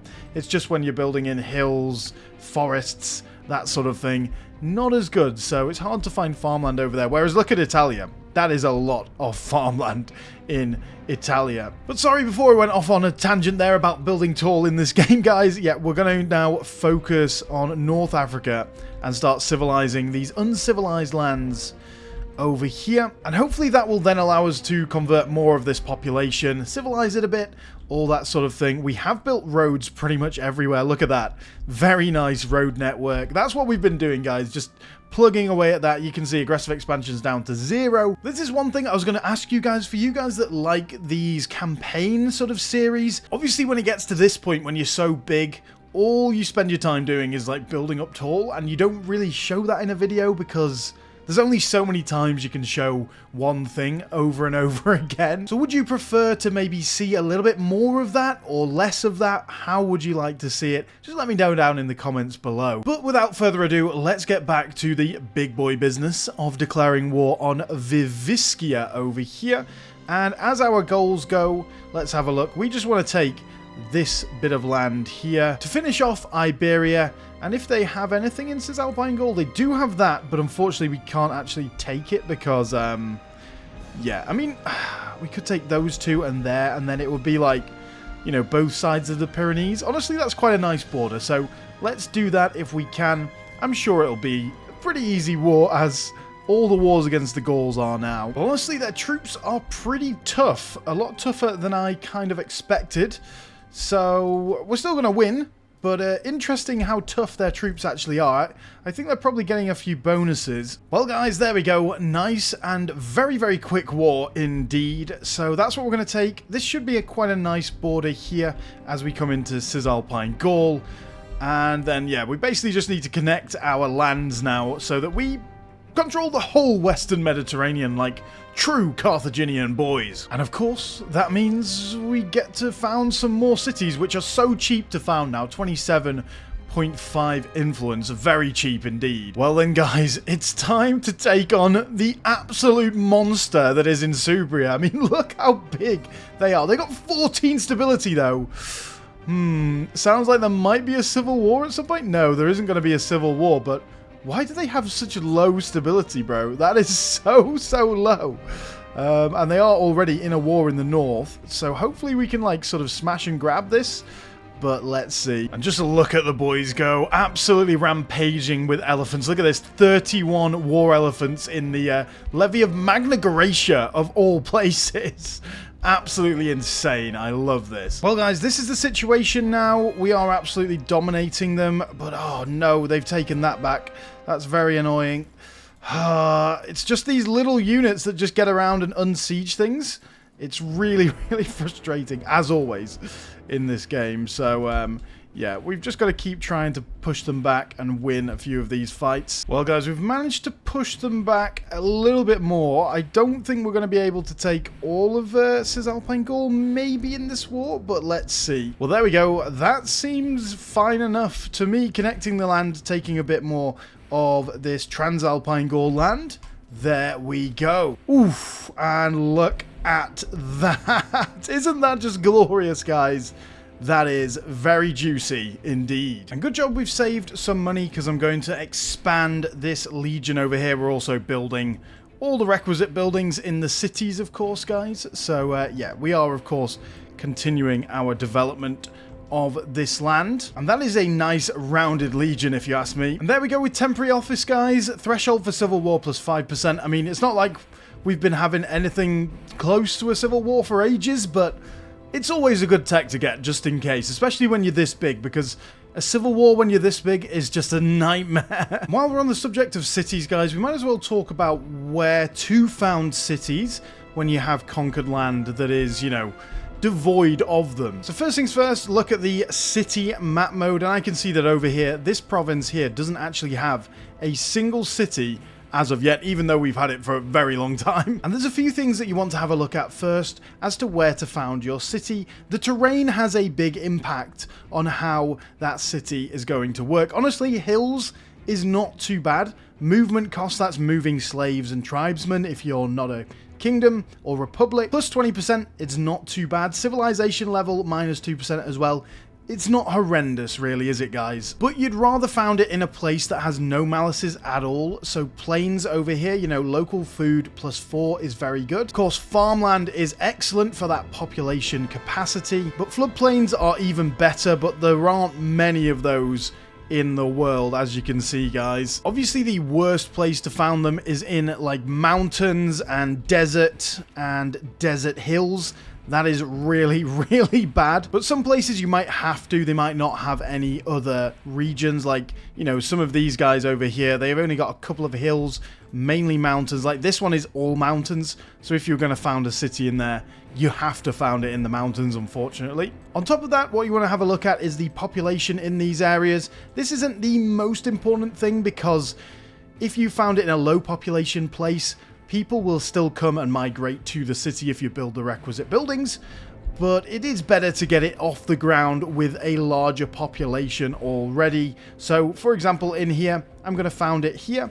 It also does help to be connected to a road network as well, guys. That gives bonuses to assimilation, to trade, all that sort of thing, but it's only a marginal bonus, so if it's not specifically connected to a road network, don't worry too much about that. And then the last thing, guys, is of course the trade resources that it's producing. Like, if you have a very valuable trade resource in an area, they can get replaced when you build cities. Like livestock, I think, gets replaced, and it probably will become cloth, I think. So you just want to make sure you're not getting rid of a trade resource. But sometimes in some of these areas, like spices, for example, I believe that will stay if it's a city.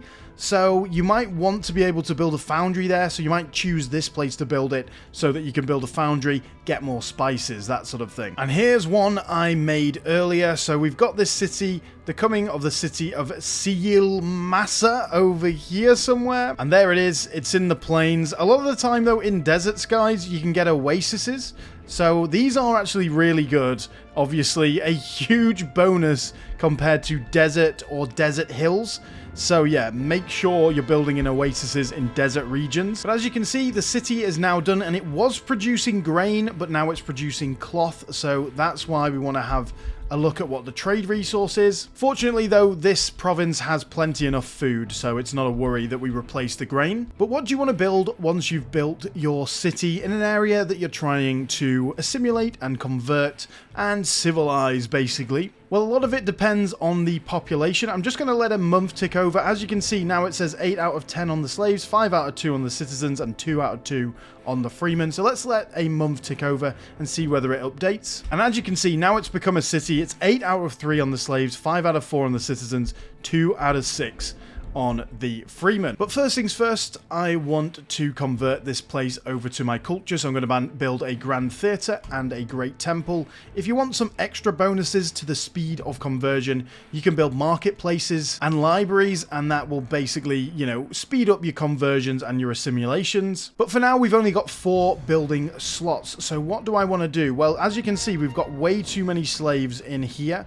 So I'm going to build a mill that gives more slave desired ratio, so there should be an extra slave on there. That means they're less likely to migrate away, they're more likely to stick around, and hopefully some will get promoted as well. And then we can also see that we've got 1 extra citizen than we need, and the citizens are quite unhappy. As you can see, this bar here, they are unhappy. So we're going to build a court of law that keeps them happier and also allows more citizens inside the city, so they're not getting upset by that. Basically, you just want to judge it based on the population. These buildings, you can build 3 of each of these, but obviously we only got 4 building slots in here. If you want to specifically designate the city for more resources, you build a foundry, and then, you know, all that sort of thing like research points, your libraries, your marketplaces. I don't think I need to go through all of that, but I'm talking about cities that we're building in areas that are foreign to us or, you know, not our culture, that sort of thing. So that is how I do it anyway. There might be better ways to do it, but that's the way I do it. And one other thing to note as well, guys, if you are building a city on the coast, ports do really help with migration attraction and migration speed. So if you are building a city, say on the coast with a small population, you might want to build a port straight away to get more people into the city. Well then guys, Insubria seems to be falling apart right now, so let's go in for them one more time. And of course, basically just taking these 2 provinces and the provinces here, and that should be all that we really want. So let's see how it goes. It should be fine again, hopefully. Yeah, they're already in a war up in the north as usual, so let's go. Let's also found a colony in Lepontic. That's going to help with our conversion over in this region. I haven't even seen a single Insubrian troop yet, so it makes me nervous, but at the same time, I think we're going to be okay with this one, boys. Oh, there we are. Finally, some troops. I'm assuming they've been fighting up here, so finally, let's smash them, boys. Come on, let's go. Here we are. The elephants are getting... Oh, yeah. Yep. The army's not set up. I always forget that it doesn't save your setups. That would be so good. Like, can you imagine it saved your setups for your army so you didn't have to do it every time? Honestly, when you get to this point with so many armies, I just leave it because I'm lazy. But anyway, that is enough of the fighting of this war, guys. We won't have to fight these guys anymore. Let's just go for that straight away. Oh, and aren't those just glorious borders? Not quite fully glorious because we haven't got this yet. We haven't got Veneto off Rome, but we're going to do that right now. And damn, Seleucids are looking pretty darn thick, aren't they? They've done very well. I think that's the best I've seen the Seleucids do for a long time. Normally, they just get destroyed by everyone, like the Parthians and all that sort of thing. So, fair play to them. They're doing very, very well indeed. And Upper Egypt is gone, unfortunately. Sad times, sad times. Right then, let's get into Rome one last time, I believe, for this campaign. So... yeah, it should be okay. And damn, the Senate wants shortened terms. That's not something I'm willing to do. 50 approval from the Democrats down the... oh, dear me. I really don't want to get into a spiral of bad support from the Senate. So... let's have a look at what's that spread Tanit worship law. Ah, that is conversion speed. No, I think we're fine. I think we just try and hold out for this one term and see if we can hold out long enough to keep everyone happy. Well, there we go, guys. We only saw 2k of the Roman troops, probably blocked because this is Rome now, apparently, guys. So let's just go for that. And that is our borders in the north and the west. Completely satisfied, my friends. Completely satisfied. Let's just carry on and fight a little bit more in the south because we want to sort our borders out down here as well. Well, there we go. We just assaulted the fort. Very nice and quick. That is it, boys. Look at those borders. Oh, aren't they juicy? They are very nice indeed. Well, guys, after founding a few more cities, specifically over here and around here, we're very much ready to finish this episode.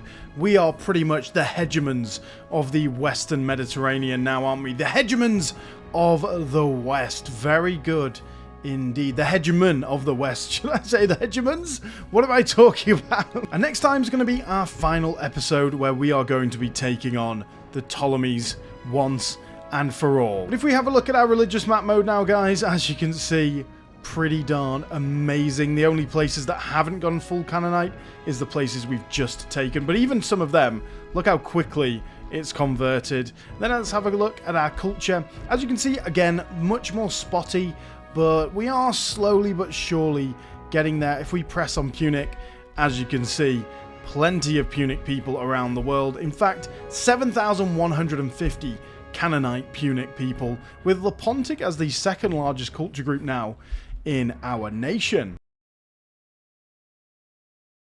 So we've brought Carthage to greatness and now dominate the Western Mediterranean. But like all great empires, we're left just wanting a little bit more. So in today's video, we look to our once homeland and ask, why is it now ruled by weird ancient Egypt larpers? So boys, today it's time to take on the Ptolemies to see if we can become the true hegemon of the Mediterranean. Enjoy the video. Hi guys, and welcome back to our glorious Carthage run in Imperator Rome, where last time we fought some pretty big wars against the Gauls and Celts from the north. And we've also cleaned up a lot of our borders, looking very nice as the hegemon of the West Mediterranean. But of course today we are set up ready to fight the Ptolemaic kingdom to see how we do against their pretty strong armies. First things first though, let's create a new legion, guys. We of course are going for an elephant heavy legion once again. Well, there we go. That's what we can get away with in Numidia, my friends. So that is another glorious legion. Well guys, our armies are thoroughly on the way, as you can see. So let's go for this fight. I hope it's going to be okay. I don't think it's going to be amazing, but I also don't think it's going to be terrible. But I guess we're going to find out, guys. Now, the worst thing here is going to be supply in the desert. Like, we're all just going to eat all of the food, especially with this many armies. So we need to try and move fast if we can. That means, see, look at that. Already their food is like halfway down on this legion. So yeah, we'll probably wait a couple. There we go. And then assault straight away. And hopefully we won't be losing too many men that way. Well, the first big test was passed. We just killed an 18k legion, but we've got 30k here to fight as well. But hopefully we're going to have enough troops. Let's see. Well, I can hardly see because of the amount of pop-ups, but we did win. And here we are standing on Alexandria already, boys. That's pretty darn good if you ask me. The only unfortunate thing is this tiny legion here. Well, I think there was about 25k of them.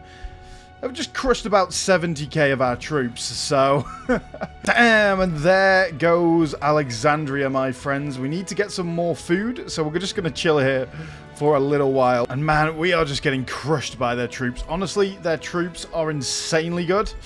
So yeah, I think we need to try and peace out quite quickly. And there goes our legions as well, guys, getting absolutely crushed. So I think we do need to peace out.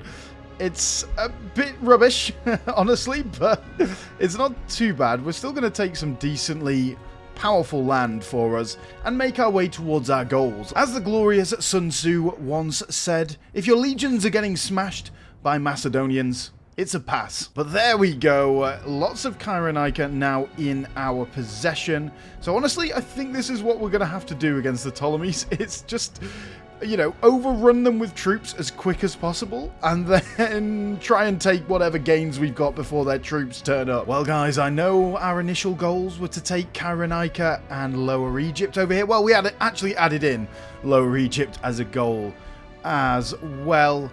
I'm thinking, are we really the Western hegemon if this is more east than this? Is it really? Is it really the Western hegemon? This is also more east than this. So we're just going to move the borders a little bit, you know, between the east and west.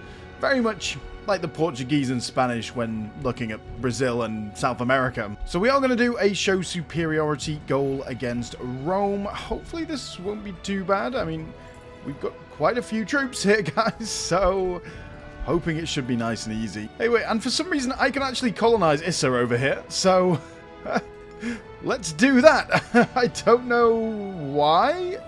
It's not exactly bordering, but it's only across the way, so that's pretty nice. The problem is, at the moment, we've not seen any Roman troops, so we can't get any war score from battles to get our ticking war score. But, yeah, Rome goes quite a long way east. Look at that.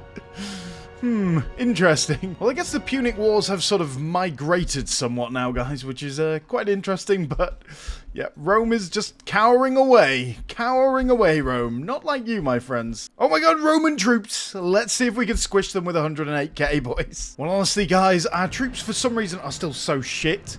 I am trying to, like, make them have good setups like this, but still, they very much do struggle. So I am going to peace out of this war a bit of a mistake to make it into a show superiority war as well, guys, because, yeah, 44 war score just for this. So, yeah, we can take, actually, Iada, and that's about it, unfortunately. So, yeah, that's all we're going to take, boys. That's all we're going to take. We're also now going to attack Tauriscia over here, because, obviously, we want to try and take this coastline here. So let's do that. This one should be easier. We should have better troops than these guys at least. Well, there we go, guys. That's all we want from Tauriscia. So let's get that in there. And now what we're also going to do is go for a little surprise attack on the Antigonid Kingdom over here. They're being helped out by Fiscos, whoever the hell they are. I don't even know where they are.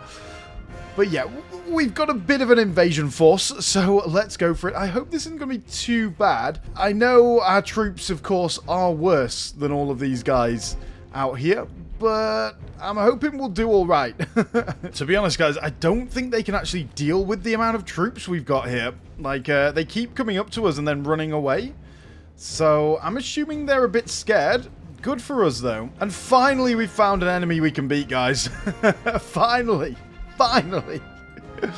Yeah, we've been fighting a few people that have better troops than us for a while. And damn, it looks like we just stack wiped their troops, guys. Finally, we have someone who we can beat. We can beat up again. That's not, you know, barbarians, you know. Someone civilized we can actually beat in battle. They're quite rare for us Carthaginians, aren't they, without Hannibal? Well, there we go, guys. This is what we're going to take. It's a pretty horrible peace deal. I'm not going to lie, but it's in the regions that we want to take, basically bordering the region of Macedonia. So, and obviously, we know the region of Greece. It's quite obvious. There's nothing but sea out here to border it. So, it's quite nice to get that border in now. So, we know that we don't need to go any further north than that, apart from to take Illyria here. And now, of course, we have a lovely staging ground to fight Rome once again. And now we've got to go through the process of getting all of these guys back over there. Honestly, guys, I think Greece has been kind of screwed by all these wars. Like, look at Cassandreia. It's only 19 population. Thessalonica is only 24. Pella is destroyed. Like, really? There are some bigger cities down here, like Athens 57, but it's still not as much as you'd expect at this point in the game. 72 BC. Not even far from the end game. Well then, guys, it's time to get back into the Ptolemies to take Libya. So let's go for it. And it can't come soon enough, because when you get to this stage, guys, of the game, you basically just run out of food everywhere you station any army. And damn, we are getting slapped around by Cleopatra. That is not acceptable, my friends. Not acceptable at all. I mean, she beat one of our legions, but she couldn't beat the second. Very nice. And damn, as usual, we need to death stack, boys. We need to death stack. Fuck off, man. Honestly, Jesus Christ. We are getting absolutely bullied. Like, we got beaten 30k versus 90k over here. We got beaten over here 60k versus about 25k. Oh, man. And even our legions, which are supposed to be our good troops, are getting smacked around. So, I mean, I don't know. What else can I do? Like, I've got a lot of tech. Okay, not over here, but we've got a lot of tech. We do have a lot of traditions as well in both Iberian, Levantine, all these traditions in here, all of these traditions in here for the war elephants. Only one in Numidian, but yeah, I don't know what else I can really do. You know, obviously I have been trying to set up these troops, so this is not set up, but a lot of them, especially the legions, are set up correctly. So what else can we really do? Right, guys, we've got mercenaries. Everyone is set up together. And, yeah, I just don't know what to do, man. I don't know what to do. We're just getting absolutely bullied. But everywhere, man. Literally everywhere. This is horrendous stuff. It's not good.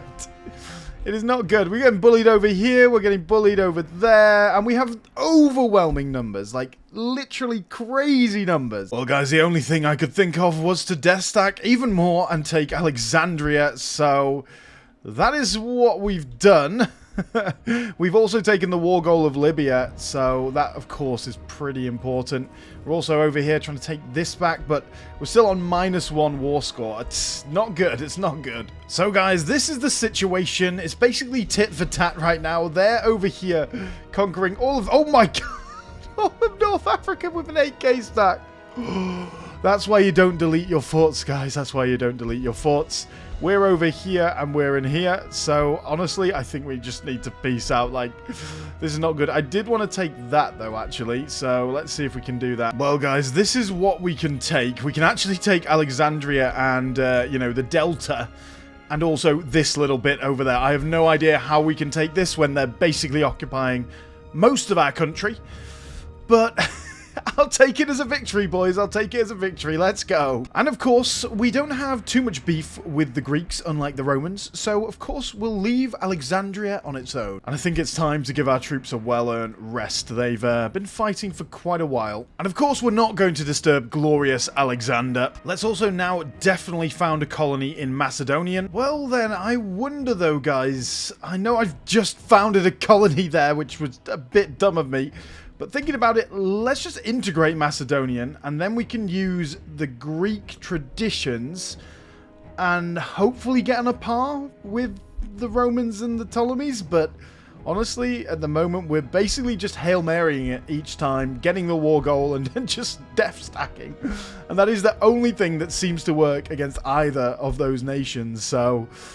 yeah, we'll see, boys. But that should give us a load more levies and everything as well. Well, now we've got to fight the Ptolemies for most of Greece as well, and we don't even border the Antigonids anymore, so our punching bag is no longer there, which is a bit of a shame. Well, let's study the Greek ways of war, my friends, as well. Hopefully this is going to help us out. Please. Please let it help us out. In terms of helping us out, I think the siege ability here, the heavy infantry offense there as well. Spearman morale is okay, and then down here for some cavalry bonuses too. One of our main issues as well is the fact that we don't really have many people with high martial. So we've got a lot of governors in place with low martial, and even, you know, legionary commanders in here that don't have the most martial, like 7 there, 10 there's good, 8 there's okay, 6 there as well. So yeah, we don't have the best of choice when it comes to all that sort of thing. So, well then guys, it's time to get back into Rome. We've spent plenty of time just chilling about. So yeah, let's get back into Rome. AE's down to 27. That's all fine. We've got plenty of guys on the way over here. Why? Oh, why did... why did you get raised there? Oh, God, man. This time they do definitely seem a lot more ready for us. They've got a lot of troops raised already, so I'm assuming... oh yeah, they are in a war with the Antigonid Kingdom. As if the Antigonid Kingdom need kicking anymore. Oh yeah, and by the way, we've raised a brand new legion over here, guys, as well. The Legion of Magna Graecia. And Rome actually does have a juicy bit of land down here as well, so we are going to try and nab that. Now, this is one of the wars that I think we can push, because although their troops are good, we are beating them, and we're just, you know, got overwhelming numbers right now. There goes cohorts as well, guys. So in terms of, like, military prowess right now, we're pretty high up. There's not much else we can do, really. There's an extra bit of discipline here, bit of heavy cavalry discipline there. Obviously the mangonel, but I don't want that move speed negative. And then there is in one of these some extra morale, but yeah, it's just one of them, I think. I think we're about as strong as our military can really get without a load more traditions. Well then, guys, this may well be our very last war against Rome. So we're going to take everything we need from them to take Illyria and Greece, and then, you know, bits of Europa over here as well. We might as well dominate, you know, most of the Mediterranean if we are going to do that. So there we go. Only 33 rest of expansion, 50 war score, and a very nice result for us. And I have been having a look at the enemy's legions and stuff, and they have a lot of spearmen and a lot of heavy infantry. And I was thinking, maybe our elephants are getting countered by these. But they're definitely not. Minus 20% damage versus elephants for heavy infantry. Minus 10% for spearmen. Heavy cavalry is minus 50%. So yeah, we're really not being countered in that way, so it is just a quality issue, unfortunately. Well, guys, while we're waiting to take on the Ptolemies again, let's just get into these little boys down here. Should be nice and easy. They did actually pop out of the Ptolemies, but I've had a look around, and there's not many places in the Ptolemies where they're actually disloyal, so... we really need, like, the Seleucids or someone to declare war on them, and then wait a couple of months and then declare.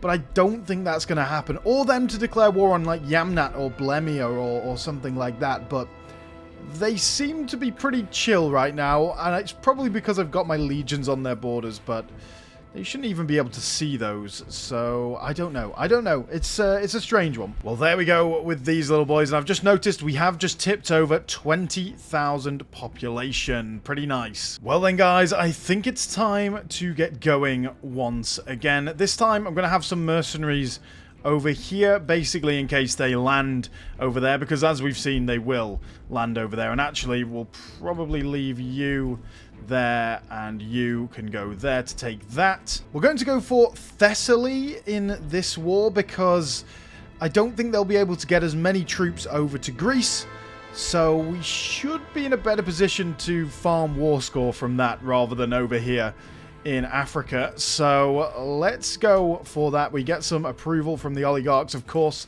Absolute chads. They want us to do very well in this war, of course.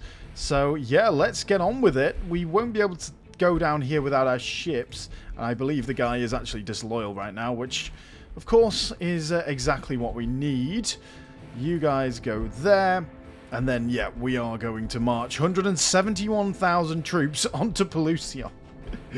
And these guys are a little bit behind, but I think we'll be okay. We've got loads of troops on the way over here. And damn, Pelusium fell in like a month, so that's pretty good for us. I might split up. Oh no, we also do have a new legion as well, guys.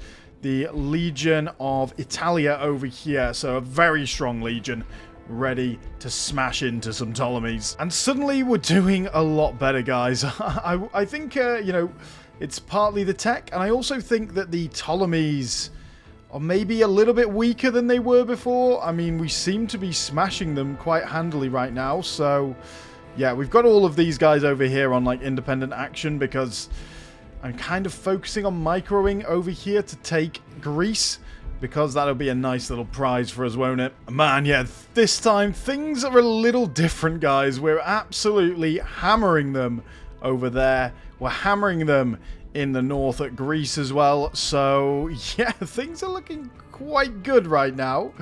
Pretty happy, but you never know. Things can turn around quite quickly in this game. Well, guys, war has been going very, very well. We did smash through them. They managed to break through a couple of times, and they actually didn't come over any of these ways, apart from Sicily for some reason. So this time, we've been in a much better place. We're just about to lose this battle, though. Let's watch that. Okay, there's just battles happening everywhere. Oh, we won. That's good. So let's see what we want to take. I mean, we could take all of this. Ah, God damn it. Why can we not take this? So we can actually finish off Lower Egypt right now, which I think is something we definitely want to do. And damn, I just wanted to take this last piece of land here, guys, because I wanted to take it. And just as I did that, they took Larissa back, which is our war goal. So, oh well, oh well. As long as we don't lose any of these other areas, then we're fine. I mean, we've got just troops everywhere, man. We've got so many troops.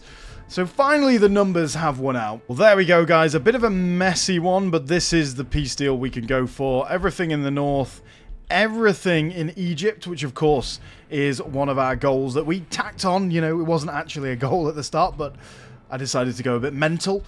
And yeah, very, very nice. This basically splits the Ptolemies in two. And of course, we'll keep Monep and Pella. All these places will just remain the same, you know. And we're getting through a few of these traditions, boys. And obviously, we have a lot of aggressive expansion now. So what we're going to do is we're going to attack the Antigonids. That's big brain play. It's big brain play. And looks like that lack of walls didn't work out too well for Sparta. And you know you're big when you get an event for minus 5,000 gold. Thanks, game. Well, guys, we're all in position to attack the Antigonids, so let's go straight for that. We have lost quite a bit of aggressive expansion because Takes a while to move your troops around this area now. Well, there it goes. The last stand of the proud Antigonids is nearly over, my friends. Well, there we go. Almost perfect. 98 value, only 11 aggressive expansion. So a glorious little bit of expansion there. And of course, we're going to, maintain all these cities. We are the caretakers of civilization in this playthrough, guys. Not bad at all. I completely forgot about that, actually. Yep, I forgot the Ptolemies have that land there. Oh well, we'll get it soon. And apparently the traditionalists want us to remove everything from the tomb of Alexander, so I'm sorry, Hellenists out there. Sad times are upon us. I just found this mission set, guys. I did have a mission available for ages. It was basically to build up this region, so I can actually get rid of these forts now. But yeah, so I just forgot to do it. We've been so intent on fighting the Ptolemies and Rome and all that sort of thing. But this mission set over here is actually liberating Phoenicia, our homeland. So, yeah, we might as well do that. It's pretty cool. And we get to liberate this area. Now, I'm not going to, conquer all of this region because we'd be here for another 100 years. But if we can liberate the coastline at least, that'd be pretty cool. Well, guys, new day, different shirt. And to finish us off, we basically just need to smash the Ptolemies a couple more times. So let's get into it. I do want this part of Greece. I also want this. So we might have to attack these guys over here as well. Wait, can we already take it? We can take it. Interesting. But I would also quite like to take Rhodope and Europa as well. And I keep forgetting how big the levy is in Greece. It's massive now because we've integrated Macedonian, so 65k troops. Yep, let's get them into this. Should be nice and easy. Well, there we go, guys. Nice and easy. 2 big forts to get rid of, but that was fine. No problem at all with that. And of course, we'll leave Rhodes alone. Well, guys, while we're waiting for a little bit more aggressive expansion to tick down, we can actually attack all of these guys over here. The lands of our forefathers, so let's get into it. And then we're basically just aura farming over here, guys. They've just constantly keep getting stacks of mercenaries that keep coming onto here. And we're just stack wiping them. Look how many, dedications we've got now. And a few of those are from this. Well, guys, finally we can take our homeland. Now, I did say we might make these guys our clients, but I don't think that's, this campaign. The only thing that I would consider is maybe Cyprus, because it's going to be so much in the war score against the Ptolemies. But apart from that, no, let's just take this land ourselves, our homeland. What else can we do but take it ourselves? And it is some of the few places we've taken that is already Canaanite, guys. So very cool. And of course, they are Phoenician as well. So not Punic, Phoenician. But they should be easy to bring over to the modern ways of Carthage. Well then, guys, I think it is time we get going once more. And this time we're going to go for Achaia over here. Because again, it's going to be easier to hold on to that than anything in Asia or North Africa. Basically, what I'm hoping is that they're going to focus on these areas over here because they are right in the middle of their land. But if they don't, that's fine. And as expected, they're focusing on pointless stuff like this and roads. So, yep, all the better for us, my friends. Oh, look at this. This is going to be a big battle. Let's make sure we get on force mark to join it as quick as possible. Let's see how we do. Okay, things are going pretty darn well. And finally, the elephants are coming into their own, absolutely trampling the Ptolemies underneath them. Ironic, my friends. Man, things are so nice in this war compared to the previous ones. Honestly, I don't know whether it's because they're distracted or what it is, but they're really not putting up that much of a fight. I think we've lost 1 battle so far, so that's fine. We are losing troops going up the river and stuff, but apart from that, we're pretty good right now. And I think this is the peace deal, guys, and yeah, basically the computers got to that point where you're in a war and it does 3 days, then waits 2 seconds, then 3 days. So I think we get out of this war, and we can take 99 war score anyway, which is basically all the coast down here. Everything in Greece that we don't have apart from these islands, and then everything across here. So basically exactly what we want. Probably just want to fight one last war for that. and then we're pretty good. So let's accept that, boys. And there we go, boys. South Phoenicia and North Phoenicia back in our hands. Very nice indeed. And that means we can do victorious homecoming and then also assembling Phoenicia as well. And then we can do Phoenician hegemony as well, allowing us to get rid of those bonuses we just got.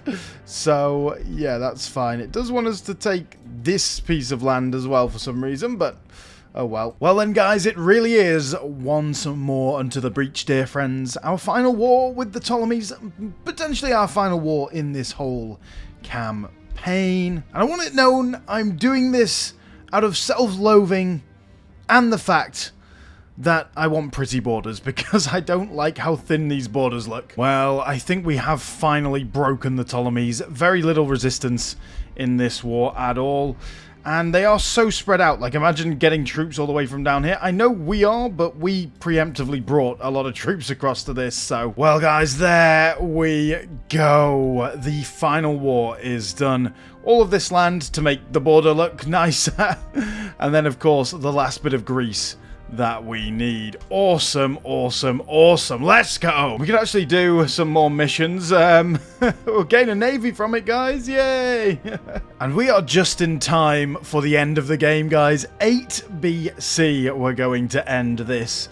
Very nice indeed. I mean, look how glorious our empire is. We basically control all of the Mediterranean, just not the coast over here. But the thing with Anatolia is, guys, there's so many provinces that to make your borders look nice here, we'd probably have to take all of Anatolia, which we'd be here for another 150 years of game time, which, yeah, we don't have time for, and there's just really no need to do that either. Because first things first, we have gone way further than what I said we were going to do originally anyway. We said we were going to be coming up to Cyrenaica and Cisalpine Gaul and Magna Graecia, but we have added in a load more regions: Illyria, Macedonia, a bit of Europa over here, and of course Lower Egypt, Canaan, and Syria as well. So we have gone a lot further than I expected in this campaign. But at this point, we are definitely the hegemon in the world. The hegemon of the Mediterranean, most definitely. So let's have a look at the ledger, guys. 27,000 pops, 13,000 of which are Canaanite Punic. Compare that to the Seleucids with 16,000. Honestly, that is insane for the Seleucids. Normally they die. So they have done very, very well indeed. Followed by Anuradhapura, which we've actually played in A to Z, guys, so check that nation out. And they have basically taken all of India now, which is really, really cool. But somehow Rome still sticks around at 4th place on the list with their terrible land over here. I have no idea what they're doing. And the Ptolemies now down to 5th as well, although you've got to say they're probably pretty done just because of how split up they are. And I actually just noticed that Carthage itself has 100 civilization value. It is the largest city in the world, 137 pops in that one city, followed by Alexandria, followed by Carthage again. So it looks like all that investment in Iberia was definitely worth it. If we have a look at religion, guys, we've got 21,000 Canaanite pops, and obviously we have been converting nearly all of those lands that we've taken. So yeah, very, very much Canaanite is everywhere right now. Absolutely awesome, absolutely awesome. Cultures-wise, we have 13,000 Punics. We have a lot of Macedonians, 4,600 Macedonians as well, because they are integrated, so they aren't going to change. And then we've got some Turdetanians, some Lepontics, all that sort of thing. If we have a look at the culture map mode, it looks like a bit of a plague, but that is what we have been to the world. We have been a plague, just taking over areas as we can. And one of the most glorious things, of course, is the fact that Rome, the state of Latium, every single province in the state of Latium is now